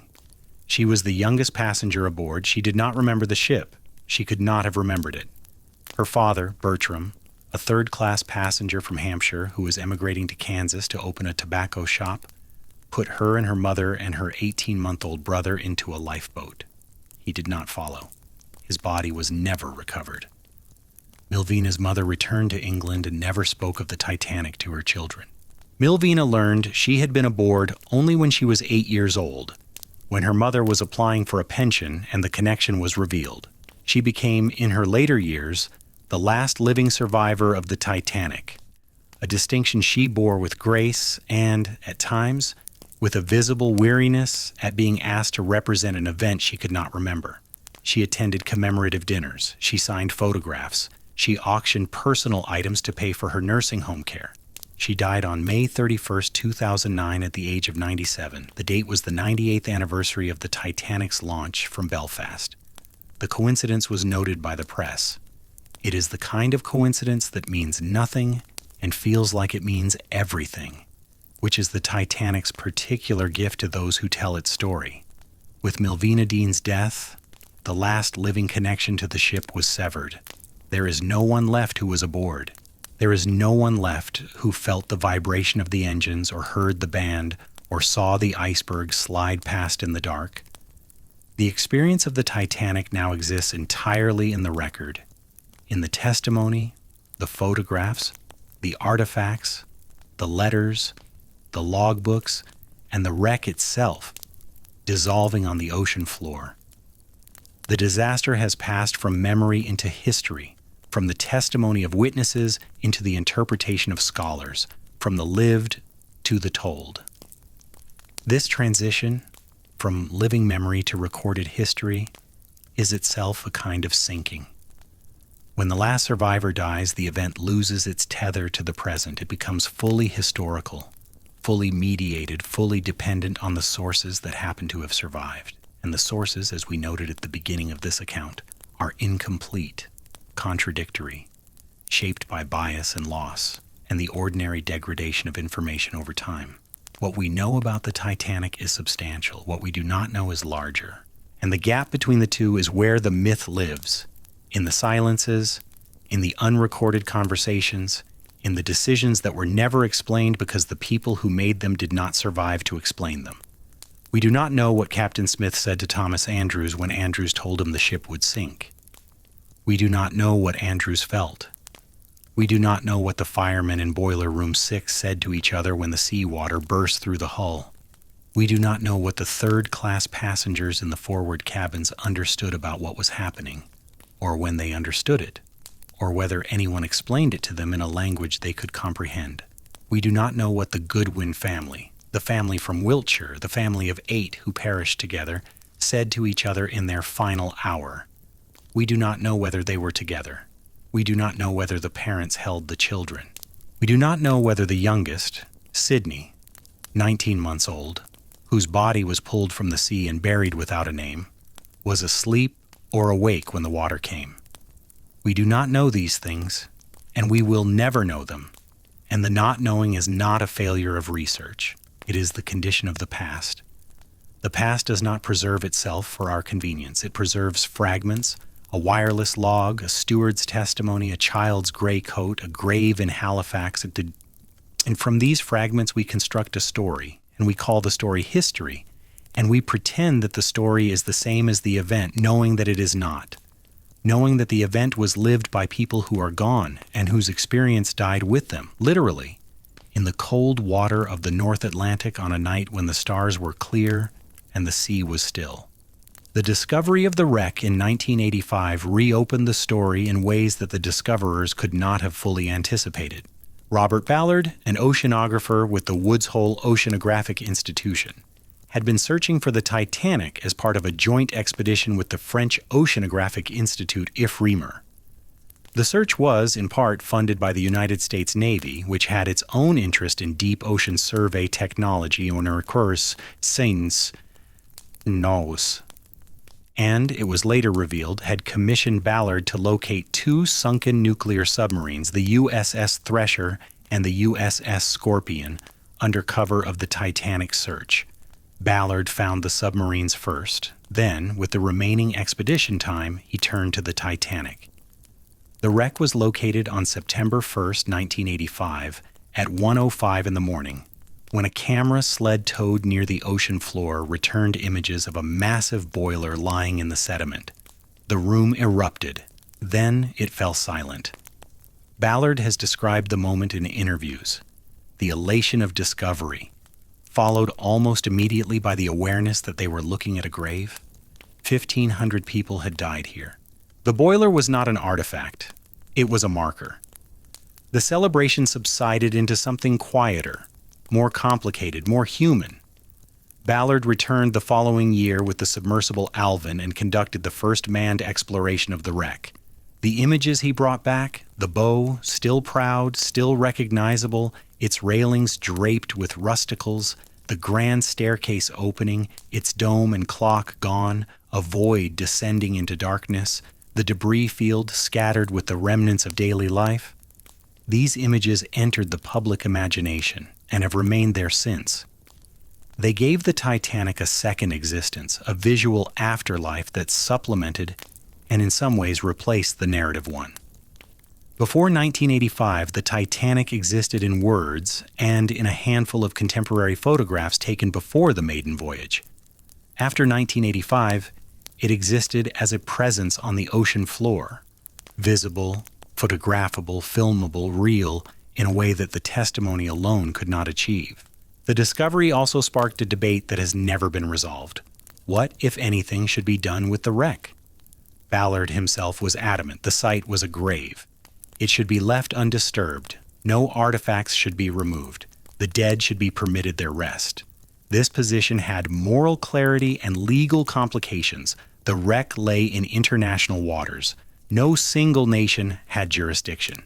And within a few years of the discovery, commercial expeditions, organized by a company that eventually became RMS Titanic Inc., which secured salvor in possession rights through an American Admiralty court, began diving to the wreck and recovering artifacts. More than 5,000 objects have been brought to the surface. A section of hull plating, dinnerware, a leather bag containing jewelry, the ship's telegraph, a pair of spectacles, a deck chair, a perfume vial, its contents still faintly scented after 7 decades in the deep ocean. These objects have been exhibited in traveling shows and permanent installations around the world visited by millions, and they exert a power that is difficult to dismiss even by those who share Ballard's belief that they should have been left where they lay. The power is the power of the specific. A teacup recovered from the Titanic is not merely a teacup. It is a teacup that was held by a hand, that was set on a table, that was washed by a steward, that fell through 12,000 feet of black water and came to rest in sediment that had not been disturbed in millennia. It collapses the distance between the present and the past in a way that no narrative, however skillfully constructed, can replicate. It is evidence not of what happened, which we already know, but of the reality of what happened, which is a different thing entirely. To hold a cup from the Titanic is to hold proof that the ship was real, that the people were real, that the story you have been told is not merely a story, but a set of facts that happened to real objects in real space at a real time, and that the objects outlasted the people, and that this is always how it goes. Whether the recovery of artifacts constitutes preservation or desecration is a question that depends on what you believe the dead are owed. The artifacts are undeniably powerful as objects of education and remembrance. They are also undeniably commodities, exhibited for profit, marketed with the brand recognition that the Titanic's name commands. The line between memorial and merchandise is not always visible, and the Titanic's cultural industry, the exhibitions, the tours, the replica dinners, the gift shops, exists in the ambiguous space where grief and commerce overlap, where the desire to remember and the desire to sell are difficult to distinguish, and where the dead have no voice in the matter because the dead never do. The Titanic has been invoked, in the century since its sinking, as a metaphor for virtually everything. It has been called a metaphor for the arrogance of the Edwardian age, for the blindness of technological optimism, for the cruelty of class stratification, for the fragility of human achievement, for the indifference of nature, for the inevitability of entropy, for the hubris of capitalism, for the folly of empire, for the human refusal to heed warnings. It has been compared to the Space Shuttle Challenger, to the Hindenburg, to Chernobyl, to the 2008 financial crisis, to climate change. Politicians invoke it. Editorialists invoke it. Anyone who wishes to suggest that a large, confident enterprise is heading for a disaster it refuses to see reaches almost reflexively for the Titanic. The metaphor is durable because it is flexible. It can be made to mean almost anything, which is both its strength and its limitation. When the Titanic is made to stand for hubris, the specific failures, the outdated lifeboat regulations, the missing binoculars, The undelivered ice warnings are subordinated to the general lesson, and the general lesson is vague enough to be unanswerable and therefore useless. When the Titanic is made to stand for class oppression, the genuine complexity of the evacuation, the fact that some third-class passengers were helped, that some first-class men died, that the crew had the lowest survival rate of any group aboard, is flattened into a simpler, more satisfying narrative of rich and poor, saved and damned. The metaphor in every case takes something from the event and gives something back. What it takes is specificity. What it gives is meaning. And the exchange is not equal because specificity is what the dead deserve and meaning is what the living want. And the two are not the same thing. The Titanic was not a metaphor to the people who were on it. It was a ship, it was a job, it was a ticket to a new life. It was a week at sea with good food. It was a set of engines that needed tending. It was a berth, a porthole, a dining room, a deck. And then it was the sound of metal on ice, and a list to starboard, and the lights going out, and the cold and the dark and the water. To the people who were on it, the Titanic was not a symbol of anything. It was the place where they died, or the place they escaped, or the place they lost someone they would never stop looking for in every crowd, in every room for the rest of their lives. There is one more thing that must be said, and it is the hardest thing, and it is this. The Titanic was not exceptional. It was exceptionally famous. It was exceptionally well documented. It carried exceptionally wealthy passengers alongside exceptionally poor ones, and the contrast made for exceptionally compelling storytelling. But the disaster itself, the failure of a machine, the insufficiency of safety provisions, the unequal distribution of survival along lines of class and access and information, these were not exceptional. They were ordinary. They were the ordinary consequences of the ordinary way the world was organized in 1912 and the ordinary way it is organized now. Ships still sink. Ferries still capsize in the developing world, overcrowded, undermaintained, unregulated, and the death tolls routinely exceed the Titanic's, and the coverage fills a column inch before vanishing. Factories still burn. Mines still collapse. The workers who die in these disasters are, like the stokers and stewards and third-class passengers of the Titanic, invisible until they are dead, and sometimes invisible even then. The Titanic is remembered because it punctured the confidence of the confident. It is remembered because the people it killed included people who mattered in the specific structural sense that their deaths disrupted the social order in a way that the deaths of ordinary people do not. When John Jacob Astor drowned, the world noticed because John Jacob Astor was the kind of man whose existence was noticed. When a Finnish laborer or a Lebanese tailor or a 15-year-old kitchen hand drowned in the same water on the same night, the world absorbed the loss into the aggregate, into the number, into the 1,500, and moved on. This is not a criticism of anyone who mourns the Titanic or tells its story. It is an observation about the machinery of memory, about what gets remembered and why, about whose deaths are individual and whose are statistical, about the systems of attention that determine which disasters become myths and which become footnotes. The Titanic is not more important than the Doña Paz or the Wilhelm Gustloff or the Eastland or the ferry that capsized last year in waters you have never heard of, killing people whose names you will never know. It is more remembered. And the gap between importance and remembrance is one of the truths the story teaches, if you let it. On the floor of the North Atlantic at 41 degrees 43 minutes north, 49 degrees 56 minutes west, the Titanic continues its slow dissolution. The rusticles grow longer. The hull plates thin and buckle. The boat deck, which held the lifeboats and the crowds and the band and the last sight of the ship above water, has largely collapsed. The grand staircase is gone. The wood consumed by marine organisms decades ago, leaving only the iron framework, which is itself being consumed by the bacteria that feed on it. The crow's nest, where Frederick Fleet stood and saw the iceberg and rang the bell 3 times, has fallen from the foremast and lies in the debris field. The brass bell itself was recovered in 1987, and is now in a museum.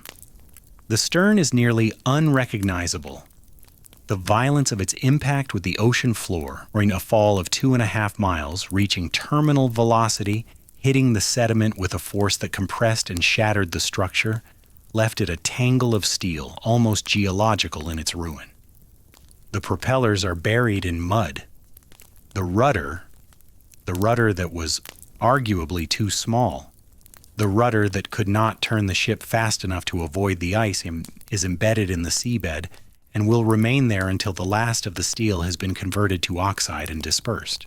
Between the sections, the debris field remains. It is quieter now than it was in the years after the discovery, when submersibles visited regularly and cameras recorded every visible surface. The expeditions have slowed. The cost is enormous. The depth is punishing. Each dive risks disturbing the site further, and the wreck itself is reaching the point where there is less and less to photograph, where the recognizable features of a ship are giving way to the unrecognizable features of corrosion, where the Titanic is becoming by degrees less a wreck and more a reef, less an artifact and more a mineral deposit, less a ship and more a stain. In another century, perhaps less, the transformation will be complete. The bacteria will have consumed the iron, the sediment will have buried what remains. The debris field will be a slight discoloration on the abyssal plane, detectable by instruments but invisible to the eye. The shoes and the bottles and the porcelain doll's head will be buried or dissolved. The coal will be indistinguishable from the surrounding rock. The Titanic will have returned to the ocean in the most literal sense, not resting on the ocean floor but incorporated into it, its atoms part of the sediment, its iron part of the water, its carbon part of the slow, ancient cycle of elements that moves through the deep earth and the deep sea on timescales that make human history look like a single breath. The sea will not remember. The sea does not operate on memory. It operates on chemistry, on physics, on the patient thermodynamic processes that reduce all complexity to simplicity, all structure to dispersal, all ships to sediment.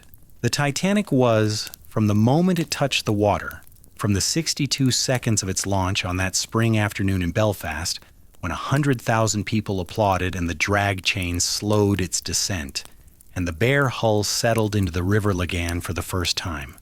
The Titanic was always going to end this way. Not by iceberg necessarily, not in 1912, but eventually. All ships end this way. All things made of iron end this way. The ocean is patient, and the ocean is chemical, and the ocean always wins. What persists is not the ship. What persists is the story. And the story persists not because it is extraordinary, but because it is legible, because the Titanic compressed into a single night the forces that normally operate invisibly across decades and centuries. The force of class, the force of technology, the force of nature, the force of bureaucratic inertia, the force of individual decision under pressure, the force of contingency, the force of sheer dumb luck. On any other night, these forces operated in the background, producing outcomes that were distributed too widely and too slowly to be perceived as a single event. On the night of April 14, 1912, they converged on a single ship in a single hour. And the convergence produced a catastrophe so concentrated and so complete that it became permanently visible. That visibility is the Titanic's true legacy. Not the Solace Convention, though that matters. Not the Ice Patrol, though that saves lives. Not the myth, though the myth endures. The legacy is the visibility itself, the fact that for one night the machinery was exposed, the architecture was legible, the systems that sort human beings into categories of value and distribute survival accordingly were not hidden behind the ordinary opacity of daily life, but laid bare on a tilting deck under clear stars, in water that was 2 degrees below freezing. The ship showed us what the world looks like when the lights come on in a room you thought was empty. And then the lights went out. On a spring morning in Belfast, if you walk along the eastern bank of the River Lagan to the site where Harland and Wolff once stood, you will find that the great gantry is gone. The slipways where Olympic and Titanic rose side by side have been redeveloped into a plaza, paved and landscaped, anchored by the Titanic Belfast Museum, which opened in 2012 on the centenary of the sinking. The building is angular, clad in reflective aluminum, shaped, the architects say, to evoke the prows of the ships that were built here. It contains 9 galleries. It tells the story, it does it well. The shipyard workers are gone, the riveters who went deaf, the platers who worked at heights, the boy named Samuel Scott who fell from the scaffolding and died. They are gone. Their houses, the narrow terraces of East Belfast where the hammering could be heard from dawn to dusk, still stand, some of them, though the hammering has stopped. The sound that defined the city is silent. The yard that employed 15,000 men employs a fraction of that now, building other things for other purposes. In a world that has moved on from the age of the great liners and into an age that has its own marvels and its own blind spots and its own icebergs, metaphorical and otherwise, the museum draws more than 800,000 visitors a year. They come from Japan, from Argentina, from Kansas, from Cary. They walk through the galleries, they look at the photographs, the reconstructed cabins, the replicas of the grand staircase. They read the names of the dead on the memorial wall. Some of them cry, some of them buy postcards. Some of them stand for a long time in front of a particular display. A letter written by a passenger who did not survive, a pair of shoes recovered from the debris field, a list of the provisions loaded aboard in Southampton, 75,000 pounds of fresh meat, 40,000 eggs, 8,000 cigars. And they feel something that is difficult to name, something between grief and wonder, between sorrow for the dead and awe at the scale of the enterprise that killed them. And then they leave, and they walk out into the Belfast air, and the River Lagan is still there, and the water in the Lagan flows into Belfast Lough, and Belfast Lough opens into the Irish Sea, and the Irish Sea connects to the Atlantic, and the Atlantic is still there, as it was on the night of April 14th, 1912. And as it will be long after the last museum has closed and the last book has crumbled, and the last person who cares about the Titanic has joined the Titanic in the democracy of forgetting. The water does not remember the hull that passed through it. The water closed behind the ship on the day of its launch and has not opened since. But somewhere on the floor of that ocean, in the dark, in the cold, in the silence that is not silence but the sound of pressure and chemistry and the slow consumption of iron by time, the ship is still there, diminished, dissolving. Less a ship now than an idea of a ship, a shape that the ocean is in the process of unmaking. 2,208 people boarded her. 710 came home. The night was calm. The stars were bright. There was no moon.